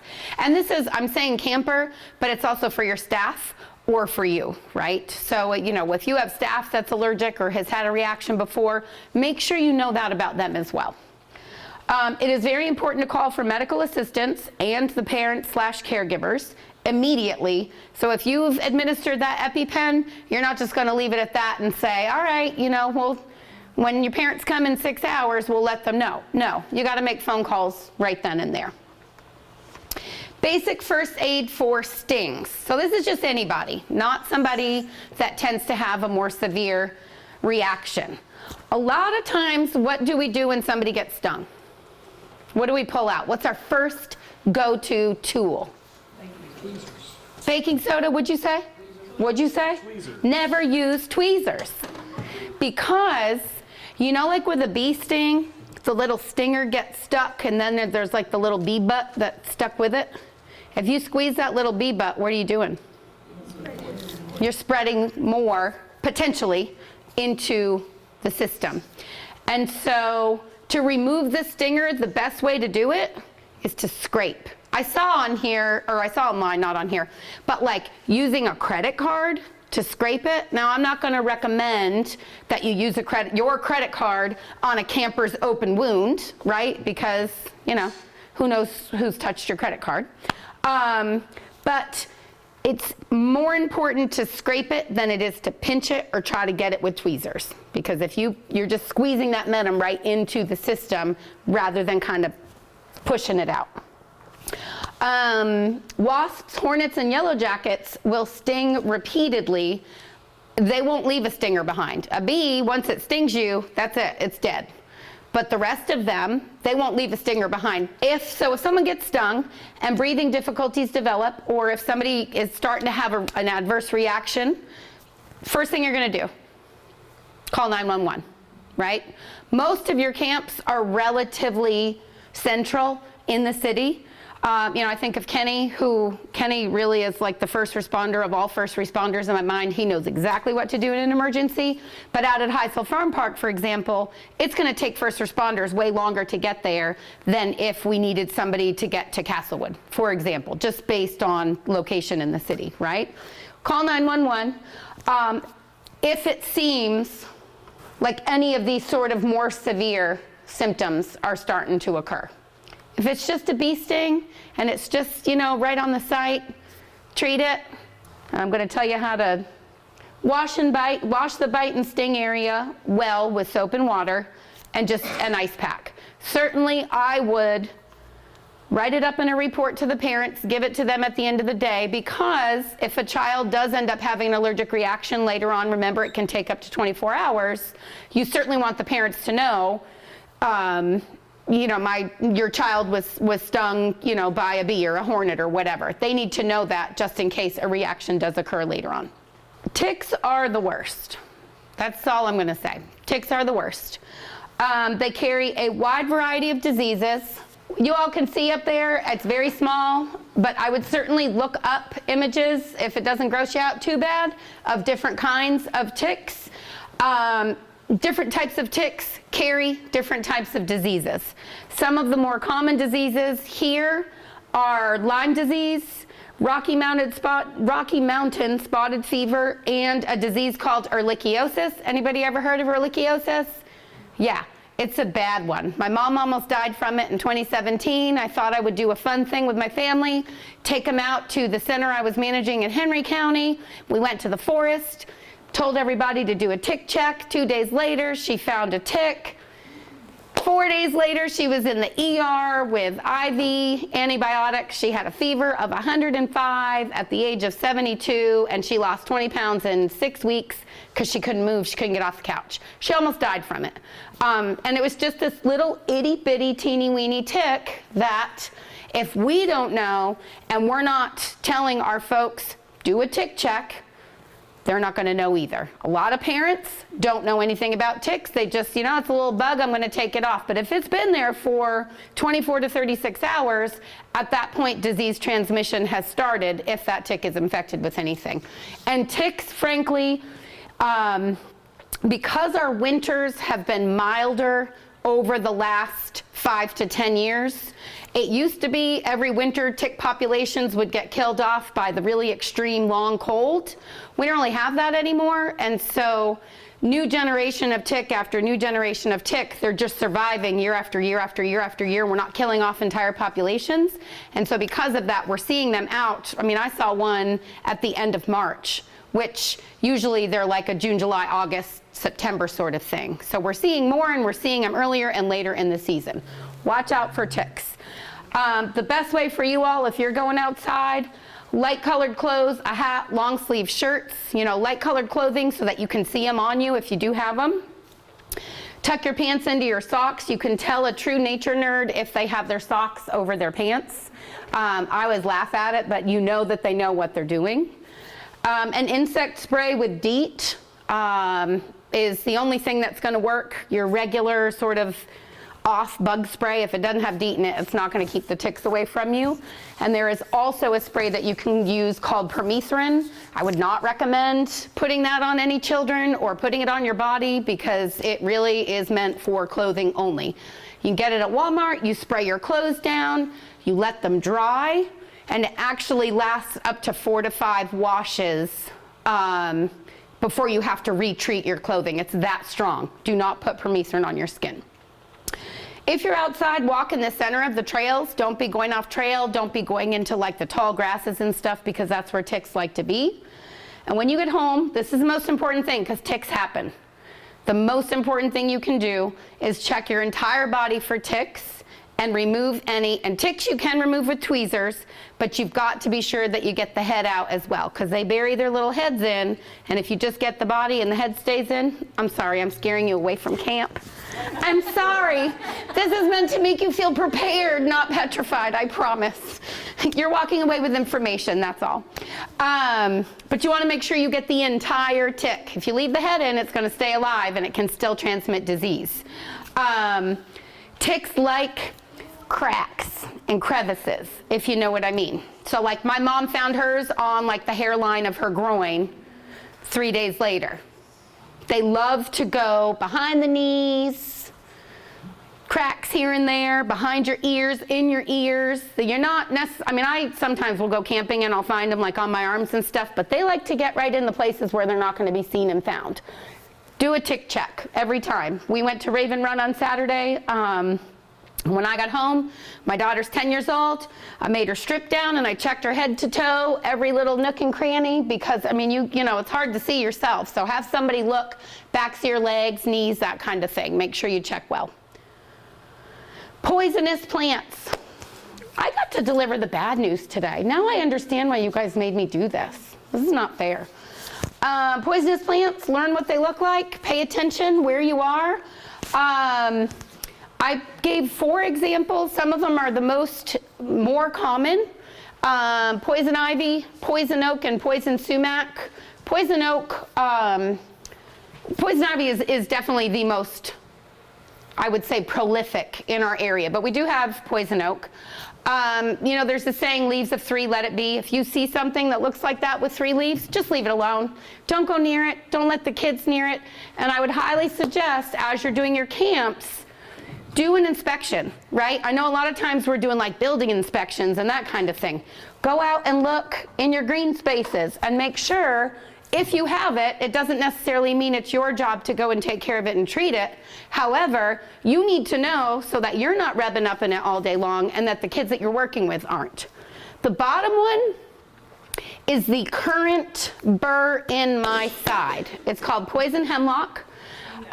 It's everywhere. In the last 5 to 10 years, it's become way more prolific in central Kentucky. It is everywhere right now. It grows, I mean, it can grow really tall.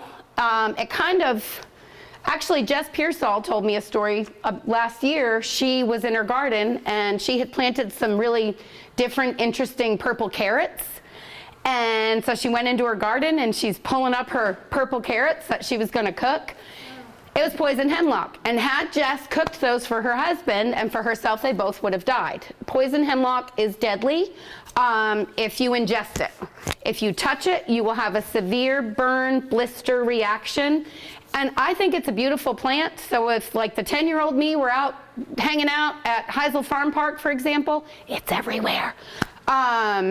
It's on the roadways. I was driving up Richmond Road the other day, and where we have the holiday tree in that median that Parks lights up every year? In that same median, and maybe Forestry's treated it, I don't know, but I'm driving up Richmond Road and I could see it just hanging off of the curbing right there in the city. So it's encroached a lot into more urban areas in the last 2 or 3 years. It's very, very dangerous. Look for it. If you don't know what to do with it, call me and we'll figure something out, but you do not want your kids playing around, pulling, breaking, touching this plant at all, ever. If you are exposed to the top 3, the first thing you need to do is clean the area with rubbing alcohol first. Then you want to wash the exposed areas with just water. Don't use soap yet. It's urushiol. How do you pronounce that, Kenneth? Urushiol what? Urushiol. See, I can never get this word straight. Urushiol. That is the oil, like in poison ivy. First, you want to use just water so that you're not moving it around the oil with your soap. And then you'll wash with warm water and soap.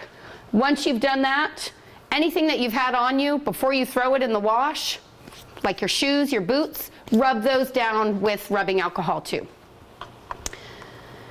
More good news, heat-related illnesses.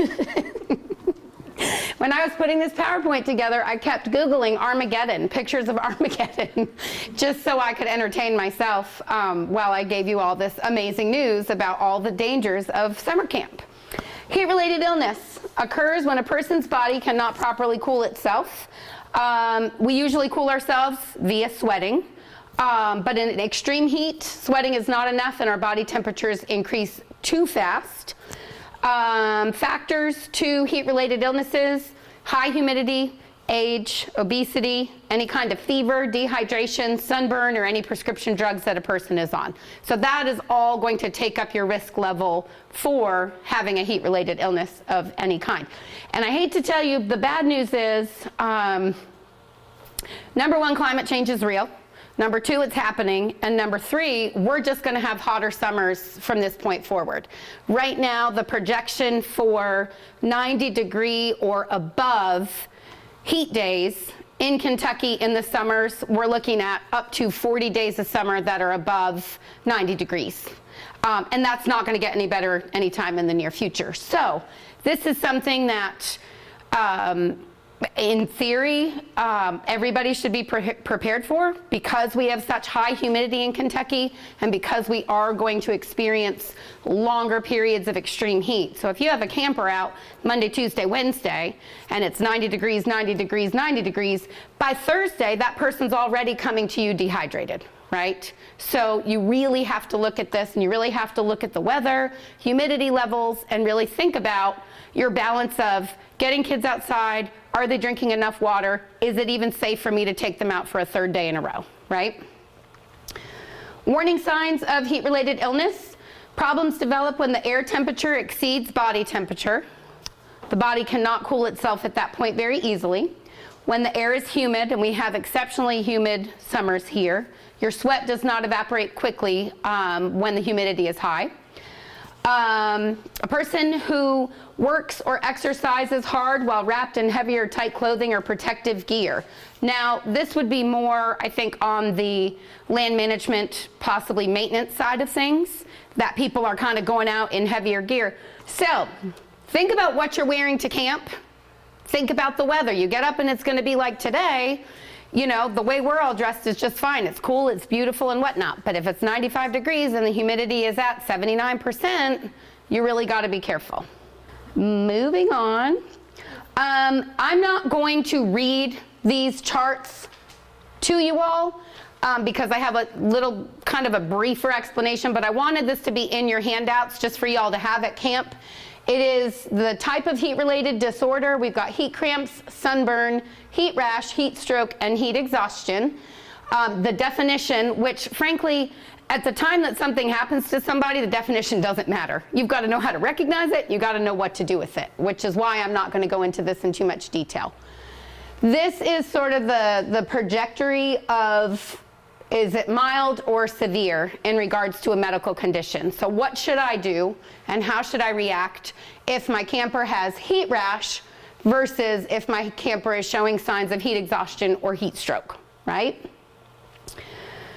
How to prevent them, and we're going to get into the details in just a minute, like I said, of what to recognize and how to react. So I'm not leaving you hanging on that. Preventing heat-related illnesses, obviously drinking plenty of fluids. And by fluids, they don't really mean like highly heavily sweetened iced tea, right? You got to drink a lot of water. That's one thing that people think, oh, I had 3 Cokes today, I'm fine. Probably you're not. Drink water. You know, if you know you're going to be out in the heat, and soda's good, don't get me wrong, it's okay to have them, but not when you're going out into massive heat conditions. Drink plenty of water. When you sweat, it's removing minerals and salts from your bodies, which is where something like a sports drink, Gatorade, Powerade, you know, something like that that's got electrolytes in it is going to help as well. Drink more water than usual. Don't wait till you're thirsty. What is thirst the main indicator of? Yeah. By the time you feel thirsty, the process has already started. So don't wait until you're outside laying on the ground thirsty. Kind of try to pump that water through yourself even the day before. You know, Steph's got a camp coming up. It's Sunday afternoon. It's 95 degrees on Sunday afternoon. She knows it's going to be between 85 and 95 degrees the rest of the week. Start drinking your water Sunday afternoon. You know, my son plays soccer and his coach always tells the boys, ahead of time, drink your water 2 days ahead of time. Just be pounding the water so that the day the game comes, you're not even at risk for dehydration. Wear proper clothing and accessories. Again, this is where it kind of like, do I want to get a tick or do I want to, you know, be okay in the heat? Lightweight and loose-fitting clothing. Using a wide brim hat and sunglasses, SPF 15 or higher. I think it says of higher on there. I should have put or higher, my apologies. Always using sunscreen. Limit active outdoor time to morning and use shady areas. And be sure to pace yourself. A lot of times people like to go, go, go, and they don't realize, like, I need to just sit in the shade. There's nothing wrong with sitting in the shade and having kids observe nature passively. That's actually a really cool, you know, Jill, you've got your garden there. That's where you could bring in language arts. That's where they could write a poem about what they're observing, or they could draw a picture. You know, there are ways that you guys can construct activities that are not as active on those really hot days. So the kids are still engaged in learning, but they're not out there killing themselves because of the heat. Recognize, evaluate, and act. This is the important part of heat-related illness. Heat cramps are typically painful muscle spasms that you can't really control.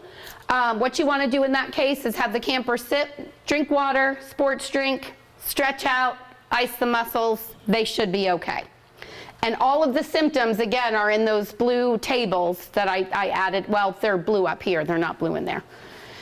Heat exhaustion is heavy sweating, rapid pulse, confusion, dizziness, fainting, fatigue, headache, pale skin. You would want to lay the camper down on their back in a cool area, immediately call parents and caregivers, and call for medical help. What I would say is this: if you have somebody with heat cramps, they're fine. I mean, they should be okay. If they want to go home, send them home for sure. But if it's anything else, we're not doctors. We don't get paid doctor salaries, so let's not pretend like we know. If you think someone's got heat stroke, heat exhaustion, whatever it may be, make a phone call. Even if it's just to your supervisor to say, hey, I don't really know what to do right now. What do you recommend? Make a phone call. You would remove excessive layers of clothing. Sports drink, again, a Gatorade or something like that. If the person is vomiting, don't give them anything. And you would want to cool the camper down with cool water spray, wet clothes, and a fan. So if you can get that person inside and kind of wet their clothes and put them near a fan, that's going to be the best way to kind of counteract that heat exhaustion. Heat stroke, that's when body temperature gets high, they're in an altered mental state, they're nauseous, they're vomiting, their skin is flushed as opposed to pale, rapid breathing, racing heart rate, and a headache. Call 911 first and then call the caregivers. Get the person inside and out of the heat. They recommend getting the person immersed completely in cold water as soon as possible. Now, I don't know how many of you have bathtubs and bags of ice just hanging out at camp. You probably don't. The most important thing you can do is get the person out of the heat, indoors. This suggests removing as many layers of clothing as possible. I do not suggest that in a camp setting. Wet their clothes as much as you just pour cold water, pour cold water, whatever you can do to cool that camper down until help arrives. Severe weather. This is my last bit of bad news for you. We also have severe weather in Kentucky. In the summertime, I did not put the winter really, it was pointless because we don't really have camps that time of year. Tornadoes, flooding, straight line winds, and lightning. Preparedness in severe weather, the most important thing you can do is stay informed. We live in 2022. There is no reason and no excuse to not know that a storm is coming in 2022. It's impossible to be surprised by bad weather today if you're being a responsible parks employee, camp staff, whatever that may be. You check your weather every day, you look at the forecast, you look at the radar, or you just look outside. If the sky is dark and the sky is green, you better be running, right? Always stay informed of the weather if you run a camp, period, every day. Listen to and watch your weather updates. Take any and all warnings seriously. If there is any kind of warning that says, you know, there's lightning 100 miles away from you, well, guess what? That lightning that's 100 miles away can quickly be right on top of you. If you don't care for your own safety, that's one thing. But when you're talking about the health of 20, 30, 40, 80 kids, you have got to get inside immediately when there is bad weather in the area. Head to shelter, know where your camp shelter is, and I'm sure you all as camp directors, work with your staff on those kind of safety policies and procedures. The last clap of thunder that you hear, you need to wait at least 30 minutes to go back outside. It's not this, my husband does it all the time. It'll be 5 minutes later and he'll go out and he'll be like, oh yeah, it's done, we're good. Come on, let's go back out. No. Because if it's 30 minutes this way, lightning can still strike back here. The storm is still in our atmosphere and can strike anywhere in a larger radius than what we would assume.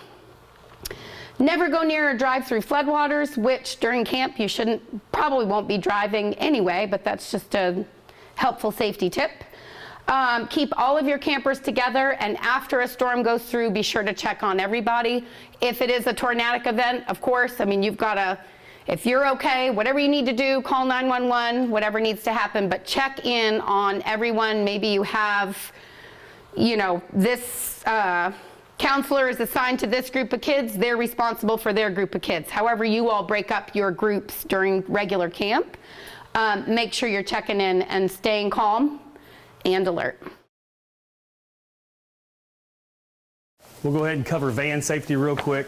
I'll try to run through this so we still hit the high points, but get exactly what we need. So if you are operating a vehicle for Lfucg, obviously you have to have a current driver's license, and if you are driving certain vehicles that have an X amount of people above them, you have to have a Cdl with a passenger endorsement, not just a regular driver's license. So these are things taken directly from the Lfucg website about what we should and should not be doing on, obviously eating, drinking, grooming activities, no prepping your hair, operating electronic devices, searching through purses, gloves, glove boxes and all that stuff, searching around, not fumbling, not paying attention. People will call and report if you are driving a van and you are not paying attention. They will call quickly and immediately and think that they are the authority over you. So just keep that in mind, that you're being watched at all times. All drivers aware of their status as representative of the government. So basically this is saying when you are out there, you are representing Lfucg. So careful on the hand gestures, try not to cut anybody off, make sure you're using your turn signals, follow the rules of the road, pretty simple. Under normal conditions, you should always turn your headlights on if you're using a city vehicle when you're driving. If you are, and always the rule of thumb is if you have to turn on your windshield wipers, you should turn on your headlights as well. The thing is, in a lot of our vehicles, unlike current vehicles, all of our vehicles are older and you have to turn those lights off or you're going to have a dead battery wherever you go, which is many of us has probably experienced at some point working for the city, being in Kings Island with a dead battery. All right, so if you are going out of county, Let's say you're taking someone even to Scott County. You have to get permission from the director first. So you need to have a list of all the passengers, who's driving, when you're leaving, where you're going, what vehicle you're taking, when you're expected to arrive back. This must be signed off on, and you have to have a copy back before you depart, okay? This is actually on the risk management section too, so you can find this at risk management. I just added the Parks and Rec on top. Basic operations. So these are a ton of SOPs, and I'm not going to go over all of it for you, but basically when you start to drive a city vehicle, you need to secure the key, make sure you sign it out. Some places, like if you're not an employee or if you don't work for ESP and you come to borrow a van from another section, I will take a copy of your driver's license, and a lot of places will do that just so they have something on file that you're driving.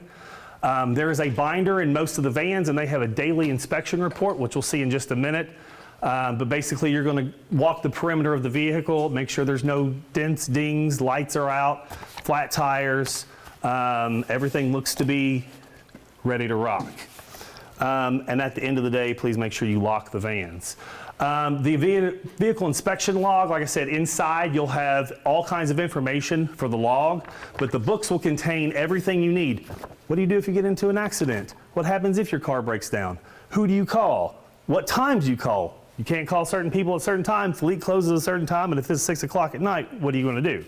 So these protocols here will help you get through those. And again, this is what you're going to start out with. So you're putting the date, the mileage, and you're basically going to pre and post of when you're driving your vehicle. So you're going to check off that everything's good to go.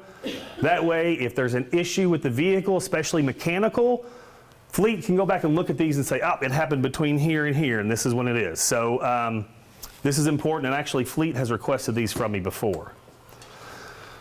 So loading and unloading passengers, obviously, if you are taking kids anywhere, you have to have a transportation log, which lists the drivers and the passengers, just like you're out of county, but an internal one. And someone, not the driver, has to check them on the bus and check them off the bus every time. That log should stay with your camp and your camp records. That way, if you're going anywhere, everything's logged down of where you went, who went with you. It's in the long run, this can save you a lot of bacon. So here's an example of one that we use here at ESP, of a transportation log.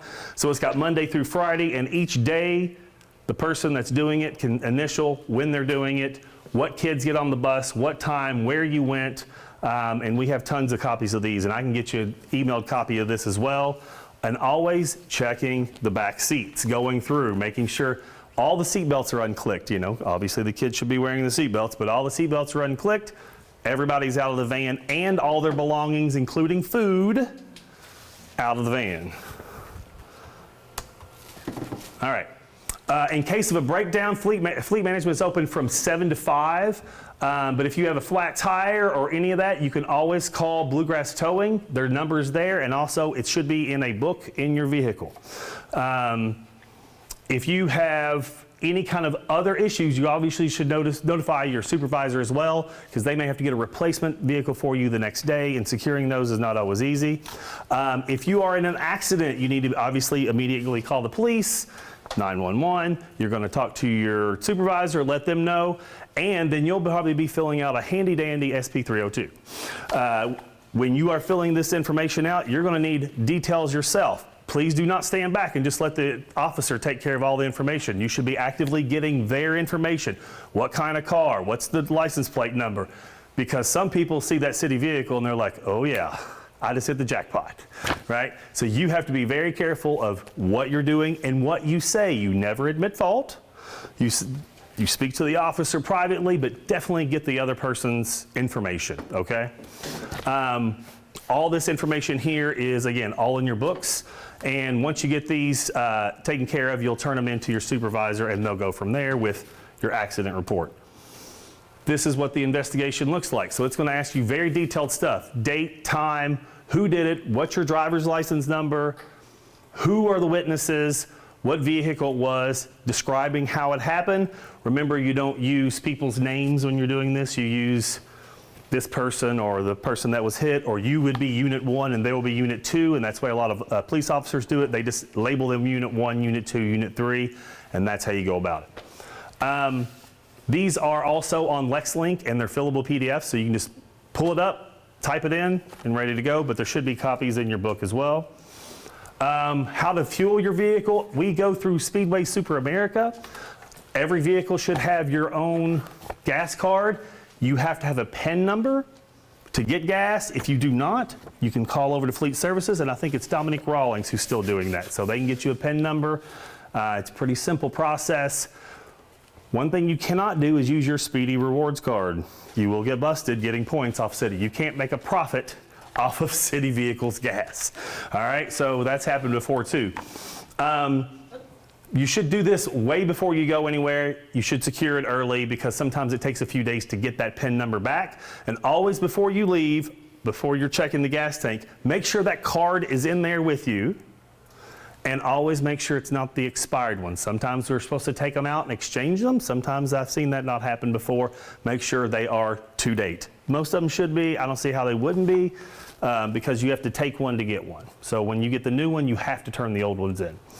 This is another letter that should be in there. This is your insurance letter. So this one is going to cover us through 2023, or actually this one's 2022, but we already have the new one out. And those were emailed out last week, actually, the new vehicle insurance. So these should be both of them, the new one and the old one, because it doesn't expire till May 1st. But this is your proof of insurance, and this is what it should look like. So we're going to do 2 videos now. These are bloodborne pathogens and reporting the guidelines and regulations. Today we're going to cover the bloodborne pathogen procedures for the Lexington Facts Urban County government. Hi, I'm Mike Skidmore and I serve as the manager for risk, safety, and loss control management at the Urban County government.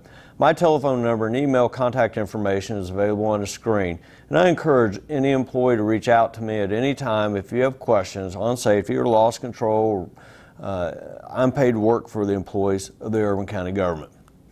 Today, our goals are simple. We want to make sure that we increase our knowledge on the bloodborne pathogen procedures related to any rules or laws, and we want to make sure that we understand the methods to prevent or reduce exposures to bloodborne pathogens from our work.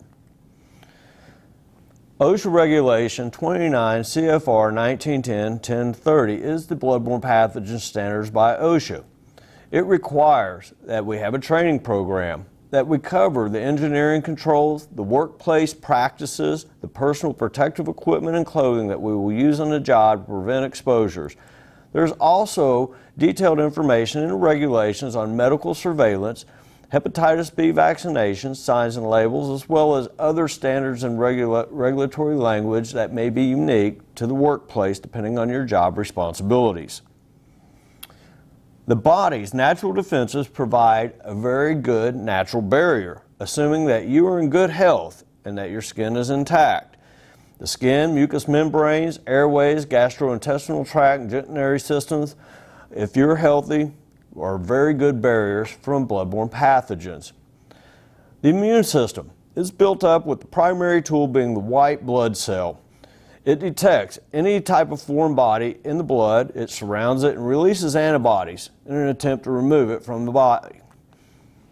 However, our white blood cell and our immune system can be overcome when pathogens and germs enter into the body, and infections and illness can result.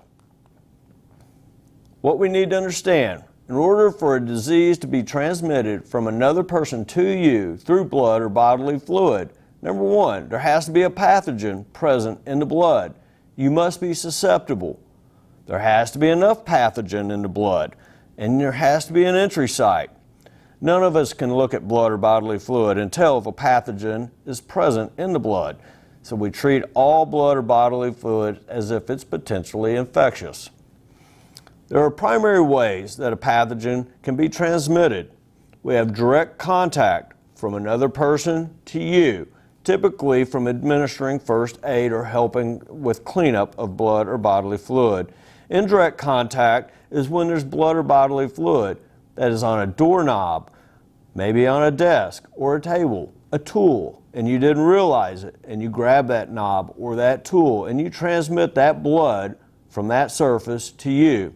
And certainly, Airway transmission from somebody sneezing or coughing, although it is a lower risk, it still exists in the workplace if it enters into your airways.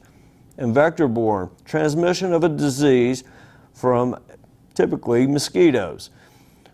Transmission at the workplace, routes of entry. Certainly, an injury with a contaminated sharp object such as a needle or broken glass. If you stick yourself or get cut with such objects that can transmit a pathogen from that object to you. If you have any open cuts, nicks, or abrasions, certainly that's an exposure route into your blood or bodily fluids.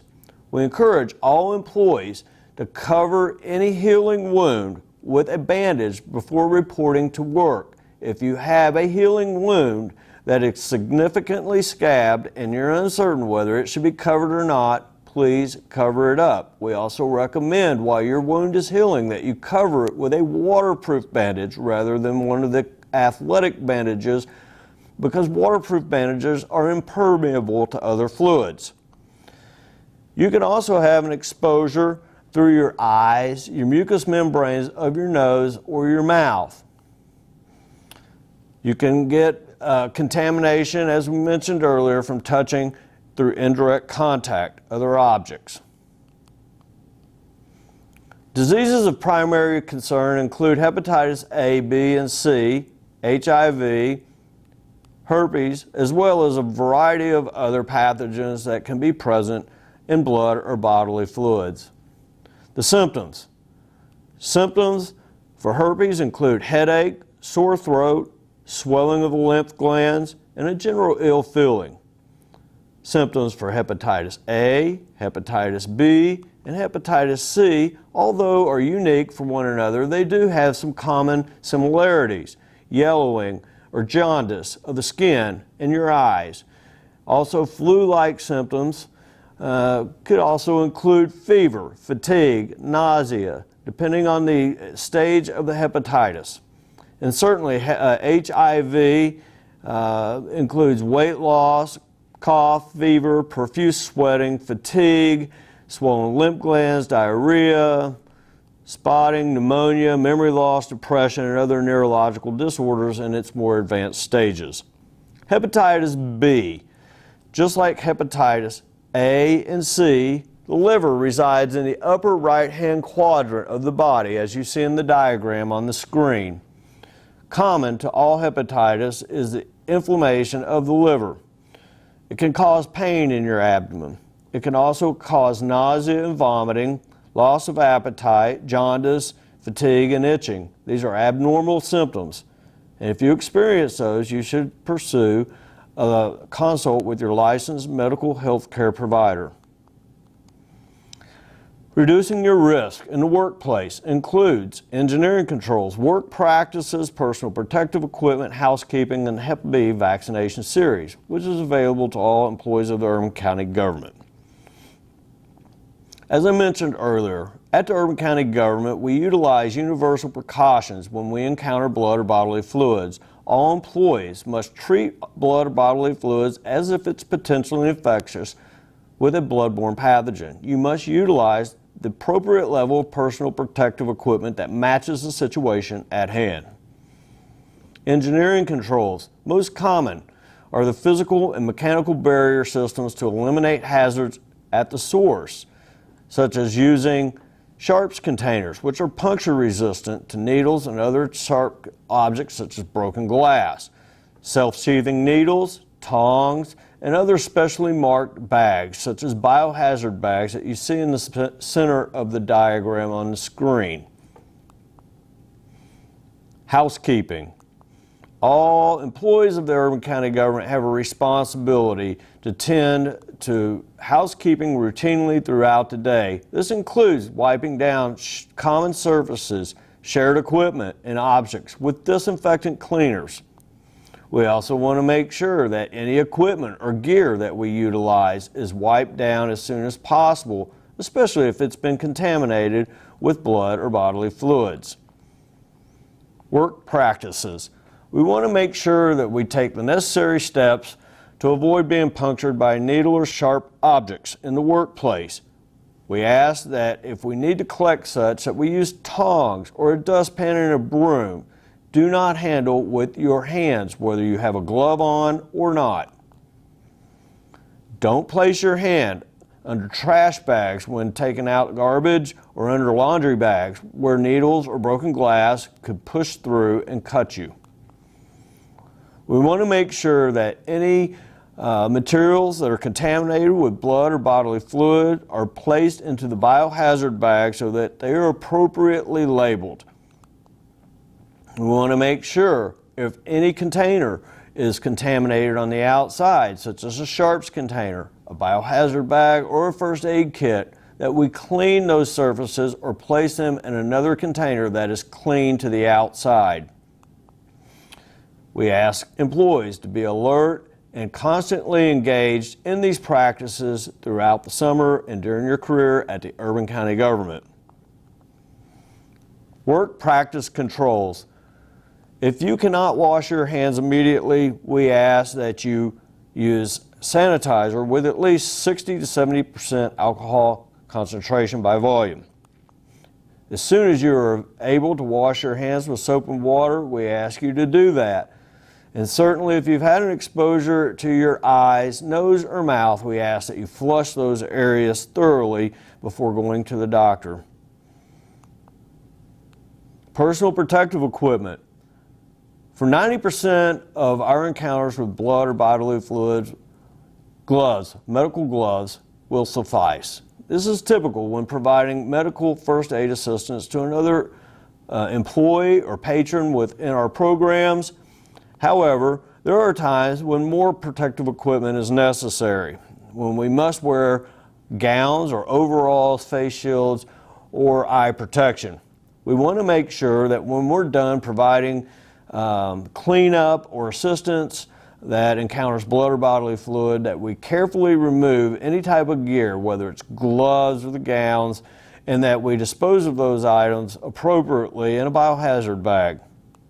Bloodborne pathogen kits are required at all work locations. They include gloves, masks, gowns, eye protection, caps, booties, and other types of protective equipment to protect your street clothes from becoming contaminated with blood or bodily fluids in the event that you need to clean or decontaminate.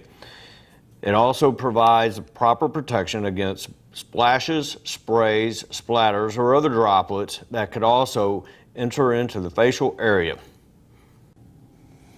Anytime that we have an emergency at the Urban County government, the very first thing that the employees need to do is step back and size the situation up. Render care only after you've summoned for additional first aid assistance. Also, be mindful that if somebody is cut on the job, most people will go to the bathroom or seek out a first aid kit. The blood that you see is rarely the only location that the blood is at. Most people will drip blood on their way to the bathroom or on their way to look for a first aid kit or for additional assistance. Please stop your program or what you're doing and make sure that you cordon off these areas until we can define the scope of the situation so that it can be cleaned appropriately. Make sure that before we provide assistance that we've put on the personal protective equipment necessary to protect ourselves, use additional barriers as needed, especially if you're providing CPR. We want to make sure that you're using a mask if it's required. Also, when we're done, we want to make sure that we've cleaned all equipment utilized with disinfectant before returning it back to the area where we got it. Any materials that are contaminated with blood or bodily fluid, again, need to be disposed of in the biohazard bag. Post-exposure follow-up. If you are exposed to blood or bodily fluid on the job, you are entitled to medical consultation with a licensed health care provider. We will also do our best to test the third-party source of any blood or bodily contamination that you are exposed to. You are also entitled to medical counseling after your initial consult with your licensed health care provider. Follow-up testing will be prescribed by them. If during your course at work at the Lexington Fayette Urban County Government you have any questions related to blood or bodily fluids on the job, please consult with your supervisor or your manager. Thank you.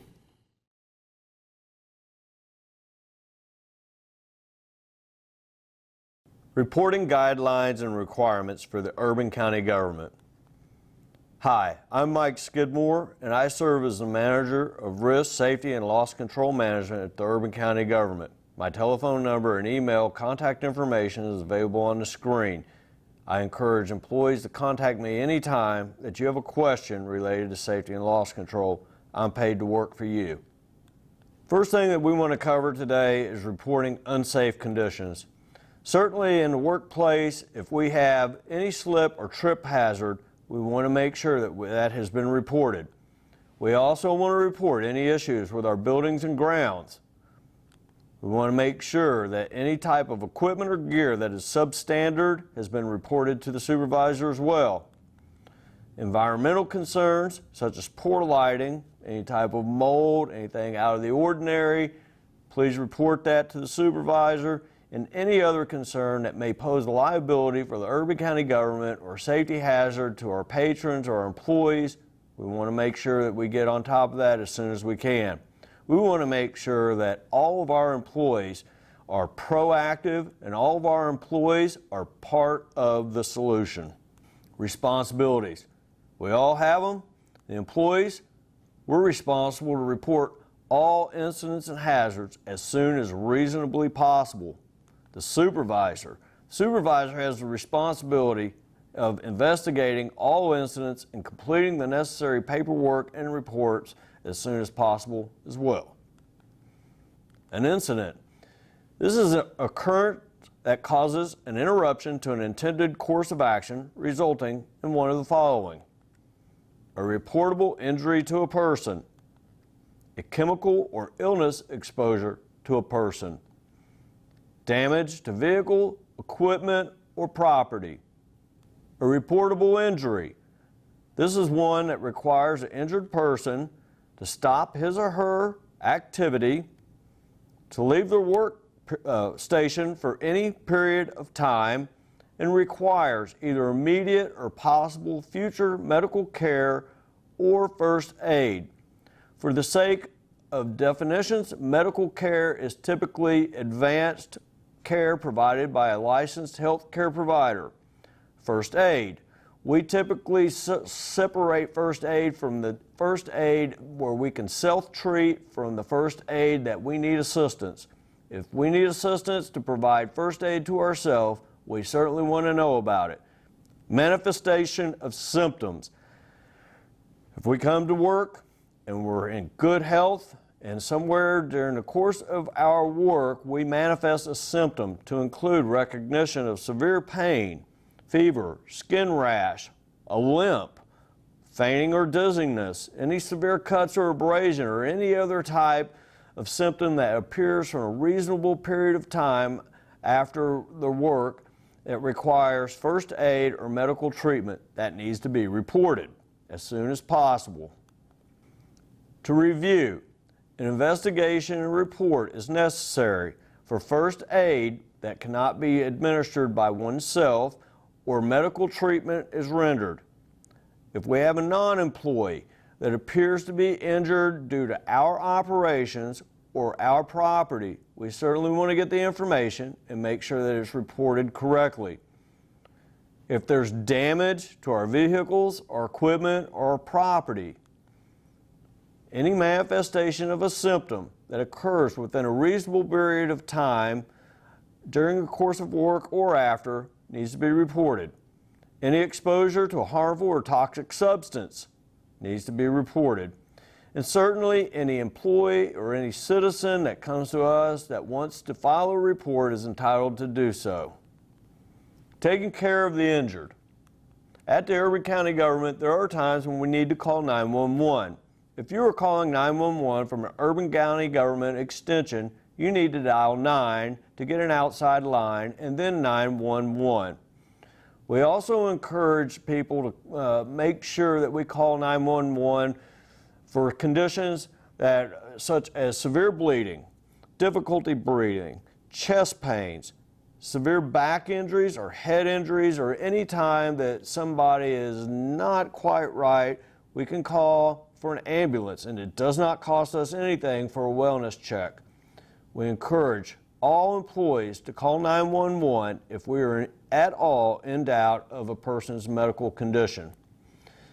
Some injuries will require a trip to the emergency room, and we want to make sure that none of our employees are sent to the emergency room without a supervisor that goes with them, or someone that has been delegated by upper management to attend to the situation if the supervisor is not immediately available. The employee has the right to choose the hospital or doctor of which they seek care from. And we also want to make sure that we take care of all primary injuries before proceeding with drug testing. Police reports. We need to get a police report for any vehicle that's involved in an accident and it results in damage or an injury to the following: a vehicle, either ours or someone else's, equipment, property, or any person. We also must get police reports for criminal activity. Examples include vandalism, theft, burglary, and assault of an employee. An assault of an employee also includes verbal threats of any kind. Third-party administrator, also known as a TPA. We want to make sure that everybody understands that the TPA processes all the claims for the Urban County government, as well as our work-related injuries. Our TPA likes to know, certainly, of any serious injury, hospitalization, or death of an employee or citizen as soon as possible. We also want to make sure that if we're involved in a serious accident where there's question at who's at fault, that we notify our TPA as soon as reasonably possible as well. Our TPA is Risk Management Services Company. Our telephone numbers are on the screen. Each division has an individual assigned as a divisional insurance coordinator, and this person has contact information for our TPA as well. We have requirements for notifying Kentucky OSHA. Certainly, if we have an employee that dies on the job, or if we have 3 or more employees that are hospitalized from a single event, we have 8 hours to notify Kentucky OSHA.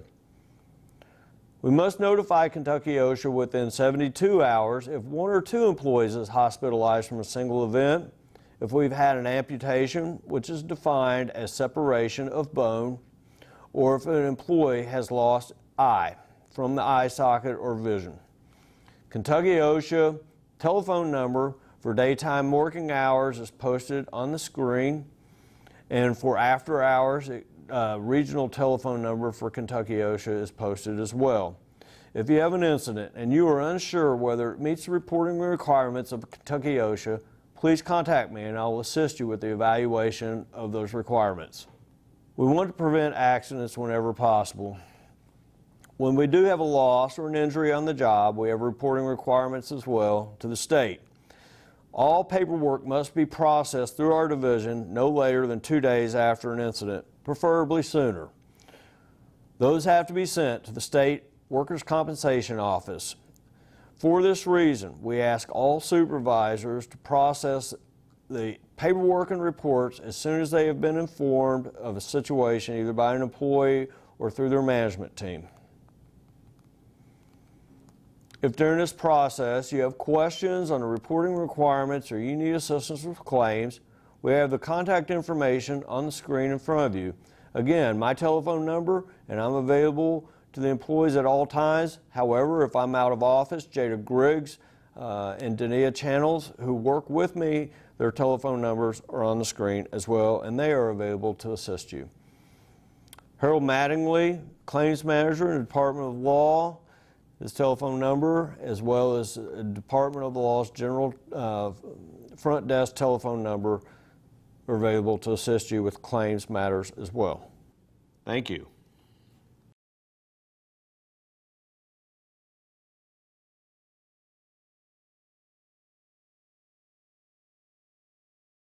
So now we're going to run through the Kentucky State Regulations, reporting abuse guidelines and regulations. So this is pretty important. I don't want to speed through it, but I also want to kind of, in an effort of time, again, this will be emailed to you. The key is to know this number, right?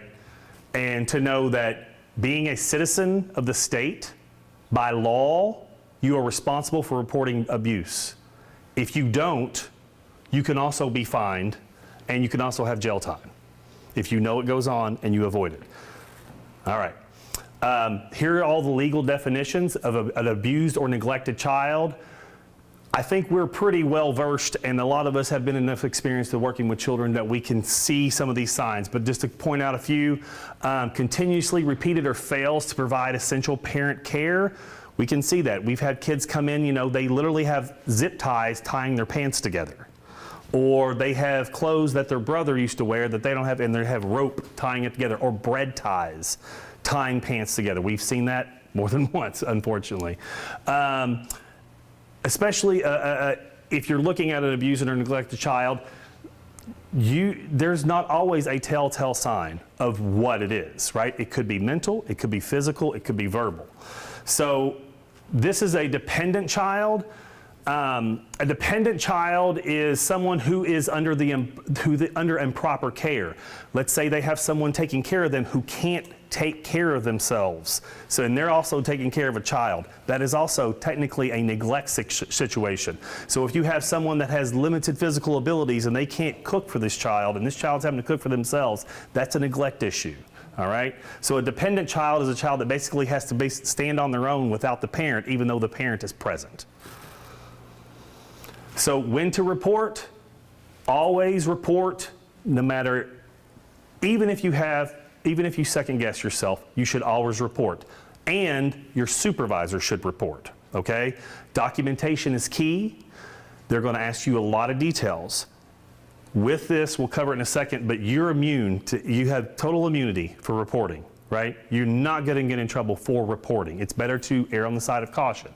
So, even if you're just a concerned citizen, if you're in Kroger and you see what you could technically think is child abuse, you could call that in and report that. You can give a description of the people, their car, or what have you, but you can report it at any time, not just at work. If you think there's an immediate threat, you obviously just call 911, okay? The number that we give you, and it'll be at the end as well, that number is 24 hours a day. You can call someone, and if you leave a message, they will call you back, usually within 5 minutes. And we've had to do this before, and they will call you back pretty quickly. Who is responsible for making the report? Anyone. So you can read all this if you want to, but it's anyone. And a supervisor who receives an employee report shall promptly report the proper authorities for investigation. Again, the more people that call and report, the more serious they're going to take it, the faster they're going to get it. If you give them a very vague anonymous report, they're still going to investigate it, but if they don't have a lot of traction to go on, it's going to be hard for them to do anything. So getting details is key. You all have applications and information on these parents. You have information on guardians, brothers or sisters. Siblings can abuse children also, right? You could have a 17-year-old living at home that can be just as abusive as a parent. So it's not just mom or dad. It can be an uncle. It can be anybody, right? And it can be someone at another camp, right? And they go to another camp and they have a bad experience and they tell you, you're legally obligated to report that. How to make a report? Like I said, there's a couple different ways. There's actually an online portal that you can go to as well that you can link through the Cabinet for Health and Family Services, but the 1-800 number is probably going to get your quickest results. Here's what they're looking for. Child's name, caretaker's name, current location. Are the concerns about the immediate safety? Again, if that's the case, you're calling 911. And you want to give them as much detail as possible. We had X-child come in. We noticed bruising. They complain about it. They talk about being in a bad home situation. Those need to be reported as quickly as possible. If you have firsthand knowledge of the family or family situation, which a lot of us will have by the middle of the summer, we'll know these families pretty intimately, you should be able to give a little more details than if you're just meeting them the second day of camp, clearly. Again, if you want to report, you have total immunity, okay? Unless the law states that failure to report child abuse can neglect and result in criminal charges. So if they know that you knew and didn't say anything, that's when you get busted. That's when your immunity is thrown out the window. You have to report and give as much detail as possible. Yes? Isn't that doubly true if you're working for a licensed child care setting? If you're licensed for if you're in a licensed child care setting, that's why I said supervisor, because you should report it, your supervisor report it, and if you link one up to your other supervisor who's in an office, they should report it as well. So it's the whole chain of command. Anybody you talk to this about has a responsibility to report it. If Phyllis and I are having a conversation in our office about a situation, then technically she would have to be reporting that as well, right? Again, we go on the privacy issue as well. Who you talk to is very important, and what you say is very important, and how you say it, okay? I've actually encountered instances where I've actually told a parent face to face, I had to call child services on you today because of X, Y, and Z. Now, you are permitted to take this child home, but I'm gonna let you know that I had to call them because they said X, Y, or Z. And even if you know this child possibly is lying or not telling the truth, you have to report it. And I told the parent, I don't know the situation, but by law, I had to report it, so I wanted you to hear it from me. That doesn't happen all the time. Sometimes you don't want to be in those situations. I knew the parent long term, so I wanted to be upfront with them. Plus, it was summer camp. It's only coming from one spot. They only come to one place. And your failure to report, which I'm surprised that it's so low, it's only a Class B misdemeanor, so you can get up to 90 days in jail and $250 fine, which kind of seems like a slap on the wrist for letting child abuse go. Indicators of abuse. So you have physical abuse, obviously hitting, kicking, biting. Physical indicators, bruises on the body. So this is something to pay attention to. When kids come in, what do kids do all the time at summer camp? They fall down. If they have bruises on their arms and their legs, that doesn't necessarily mean abuse. It's where you can't see. It's on the torso, right? Hips to shoulders, this is your area where you know that, well, they'll say abuse. This is the area. Kids fall, they get bruises, they run into stuff. That's pretty common. We all have bruises on our legs from running into things. So, not saying that you take that with a, that's the end all be all, but you obviously have to notice something's going on if they favor something all the time. If they're like, no, nothing happened. If they keep denying it, there's usually something going on. Either they did something they weren't supposed to do, or they're told not to say anything when they come to camp, all right? Obviously missing or loosened teeth. If it's a 6-year-old, they're gonna be missing teeth anyway, right? So that's this part of it. Broken bones, head injuries. If you have any kind of with it all, and you've worked with kids, you're gonna know when they come in if that kid's mood's changed or if something's different with them. You're gonna notice immediately. More indicators, behavioral, obviously, if they are introverted, they're coming back, they're pulling back from everybody, they don't wanna talk, they stay away from the group, they don't wanna discuss anything. Maybe that's not just shyness, right? Not everything's child abuse, but you always have to have in the back of your mind when working with children, is this something that I need to be more aware of? Talking to your counselors, the people that are directly working with them, hey, pay attention to X, Y, and Z, pay attention to this issue, this behavior issue, because it could lead back to them having an abusive situation at home. Also, if you notice a kid that came last summer camp was all happy-go-lucky, and this year they come back around and they're not that same issue, they're not in that same kind of mindset, that's a trigger for us. What's going on with this kid? Why are they completely switched? A second grader and a third grader shouldn't have that bad of a year, right? So when you have that transition and you notice a huge difference, that's a warning sign. Extreme aggressiveness, developmentally delayed. So you have a lot of children that they'll neglect their schoolwork. They don't care about it because they're just worrying about survival mode. So all their skills that they're learning in school is going in one ear and out the other because all they can think about is their situation that they're facing. Remember, you may be the only smiling face they see that day. They can see 100 people before they come to camp, but you may be the only smile that they see. So greeting them, gaining their trust, making sure they can depend on you, and being a city government employee, we are all safe places. Kids are allowed to come to us and express these concerns. Neglect, obviously if they're coming in with consistently terrible clothes, if they're dirty, if their hair's not combed, if their teeth is not getting brushed, those are forms of neglect as well. Abandonment, obviously, hygiene as we said, or if they're coming in and it's summer and only thing they're wearing is a sweatsuit. Well, it's 90 degrees outside. Why do you have a sweatsuit on today? And we've seen that because parents make kids wear long sleeves and long pants to cover bruises. They make them cover up everything. They say they can't go swimming today. They cannot go outside today. They have to stay inside. Obviously, you have sexual abuse and you have all these tons of indicators. A lot of sexual abuse indicators are aggression. There's a lot of combativeness and a lot of really stand back. They don't stay away from me. They don't want to talk about anything. They're embarrassed. They think it's their fault. When you look at a lot of abuse, the children usually say, this is my fault. I've done something wrong here. I didn't put the dishes away. I didn't fold the laundry. I didn't feed the dog. And that's usually what it leads to, right? You have all these things of blaming themselves. Protective services intake flow chart. So basically you can see once you report it, what happens and the time frame of what happens. Like I said, calling is much faster, but you can email and it's all anonymous. You don't have to give your name. You can if you want, but you don't have to give your name. You don't have to give your phone number. You call, I want to report this. Here are the circumstances. If your supervisor is reporting it, please make sure they have the exact same detail they're giving, right? You want it to be a consistent message to the cabinet. All right, pretty simple. I know I flew through that. Here's all the numbers that you need, and you can also always go to the website and send an email, but 911 if you think something's immediately going wrong or something's happening. I've not had to call 911 luckily, but I definitely have had to report this, and it's probably at least once, maybe twice a year, you know, and I'm sure that number will probably go up. We got a lot of kids coming out of the pandemic now and kids coming home, and we're going to learn about things when kids were stuck at home. And I'm sure now we even kind of see that. Kids were stuck at home for a very long time. So all these issues that they had at home were amplified because now they're stuck at home.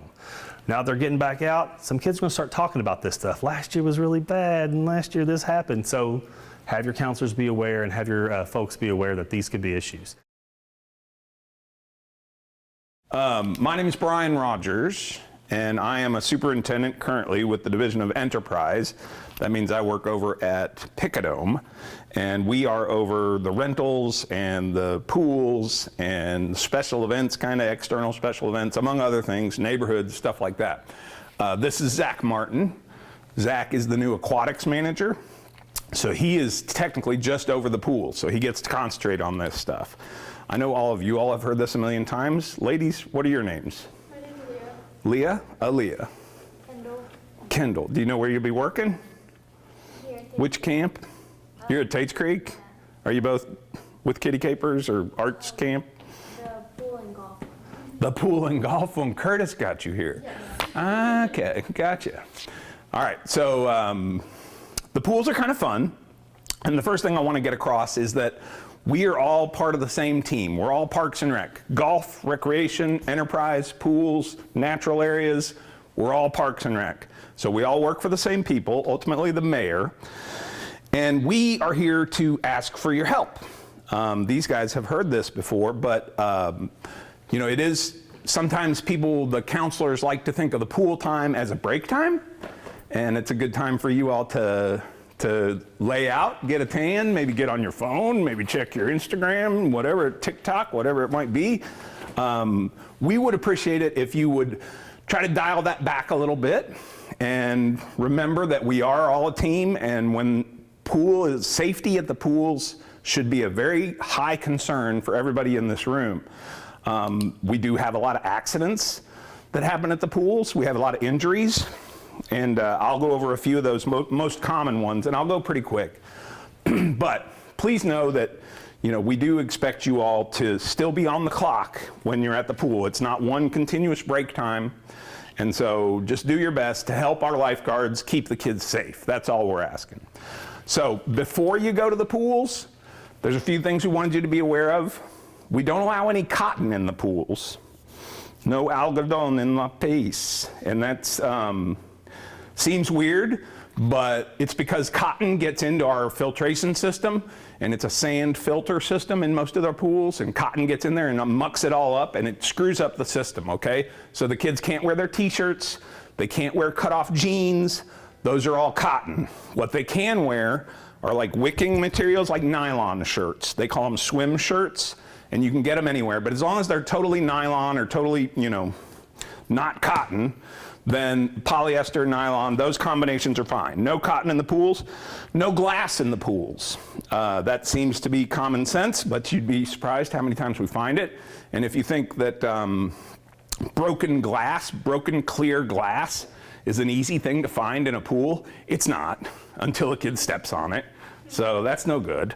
So we actually say no outside food or drink, and most of the camps are good in that you guys are gonna eat your snack in here or in the counting room, or you're gonna eat your lunch somewhere else. But if you do happen to bring something like a picnic or you wanna do something, just do the food part outside of the pool would be our request. If you could, please do the food outside of the pool. There's usually picnic tables outside the pool. There's a place in the park where you could do that, just not in the pool. Sunscreen, make sure have you guys already covered sunscreen? I bet you did, but hell hath no fury like a mom whose child has been burnt in your camp. And if they get burnt twice, oh my God, Harold's gonna hear about it. What's the other thing, hell hath no fury? If your child gets bit in the camp. Whew, moms get really upset about that one. Okay? Months ago, I had a child bitten by a dog at the park. So, in the face. So I remember that one. We can have. That was a dog. Who do they normally get bit by? Another kid. Another kid, yeah. From another camp that you don't know and can't find. And then all of a sudden you're not watching them, but you're the one the mom's got. So you're the one that's gonna get in trouble. So sunscreen works best if it's applied 45 minutes ahead of time, 30 to 45 minutes. So that means before you get on the bus, okay? Or before you start to walk over to the pool. Apply sunscreen, that's important. In terms of flotation devices, that means like life jackets or God forbid water wings, it has to be Coast Guard approved. So if your parents try to send them with the inflatable water wings, we're not gonna let those in, okay? We're gonna tell you that you gotta keep those off. They do make water wings that are Coast Guard approved, and they're more like a vest, and they come out on the arms and stuff. Those we will approve, but anything inflatable, pretty much, we're not gonna allow in the public pools. If you work for TR camp, you know, we had some success last year trying to encourage them to wear swim diapers. I know there's nobody from TR here, but if one of your, you know, if your child, if that camper, this is a little bit of a gross rule, we call them fecal incidents, and if there is a fecal incident in the pool, if the feces is all still contained in its tubing, then it's only a 2-hour break where we have to close the whole pool down. If it releases from its tubing, i.e. diarrhea, we have to close the entire pool down for 24 hours. And so not only are you guys affecting your campers, but you're infecting the entire aquatic community because we have to shut the whole pool down. If you have severe weather, we talked about that a little bit, pools has the same rule. It's 30 minutes from the last lightning strike. So we're gonna shut the pool down, we're gonna clear the whole pool deck. That means everybody goes to their cars, or if we have room in the pool building, you can wait in the pool building, but some of our buildings aren't very big. You guys have to clear the pool for 30 minutes from the last lightning strike. Not the first lightning strike, the last one. So once you're at the pool, the majority of our accidents happen from two things. One, running on the deck, and two, the diving boards. Double bouncing off the diving boards, or trying to jump into another kid on the diving board, or trying to do a cannonball into a kid on the diving board. So those are two areas where we would actually ask counselors, camp counselors, to help us. There is no running on the deck, and so our lifeguards are sitting in a chair facing the pool, so we could use some help there in terms of you guys helping us keep the kids from running on the deck. It's usually they fall and they either have a terrible scrape on their elbows or their head or their knees, or they stump their toes on something, or they run into another kid and then they both have concussions. Those are the two places where we see the majority of our accidents. Help us watch the pool, help us, you know, keep an eye on your kids. It's not a break time. If you have a baby pool, those are for kids 7 and under. This is another big one where we think you guys can help us out. Keep the older kids out of the baby pools, all right? Only 7 and under are allowed in the baby pools. And that's important because big kids like to play rough, and that doesn't go over well with the little 2-year-old that's there with their mom, not in camp, okay? Lastly, I'll just say that sometimes it's easy to get excited. I know Tyrone and I are getting a little old for this, but back when I used to take the kids to the pool, they used to love to jump on my back. They used to love for me to throw them. They used to love for us to play chicken. Well, guess what? None of that's allowed. So, no roughhousing. It's mainly the older kids. If you guys are gonna get in the pool with them, which is great, the kids love that when you do it, but expect to come out with huge scratch marks all the way across your back. And just don't roughhouse with them, because you're giving them the wrong impression, and the lifeguards are gonna put an end to it, okay? Otherwise, the pools can be an extremely fun place. It is a bit of a break time for you all, and we understand that. You guys are allowed to lay out, but please, at least one or two of you, not all the camp counselors laying out at once, drives us crazy. Okay, it doesn't happen as much as it used to, but just one or two of you up and moving around and helping the lifeguards keep the kids safe. You cannot post any pictures, you can't discuss, you can't put any videos out, you can't do any of the selfies or anything with the kids and place it on social media, especially if that child has any kind of state assistance, whether it's linked to our camp or not. It's against the law. You cannot put them on any kind. You can't even discuss them. Don't have a Facebook conversation about this child and their behavior. Don't have don't put up a TikTok video imitating a child and saying, this is how they dance and look at this. So please be very careful what you're doing with the kids on social media. Make sure staff is very well aware of what's going on with social media. There is a CAO policy, which is not lengthy, but it's got a lot of legal terms in it. But basically the gist of it is, don't take pictures, don't discuss, and don't place children or your camp information, because it may be showing in a negative light that you currently just don't see. We've had a lot of issues with staff in the past saying, oh, I love this kid and this family's great, and then they go friend them and their family on Facebook. That is a no-no as well. You shouldn't be friending children on Facebook. You shouldn't be linking your accounts or messaging each other. That's definitely against the rules. Pretty simple and straightforward. Don't deal with kids, don't deal with your work on social media, and you'll be fine.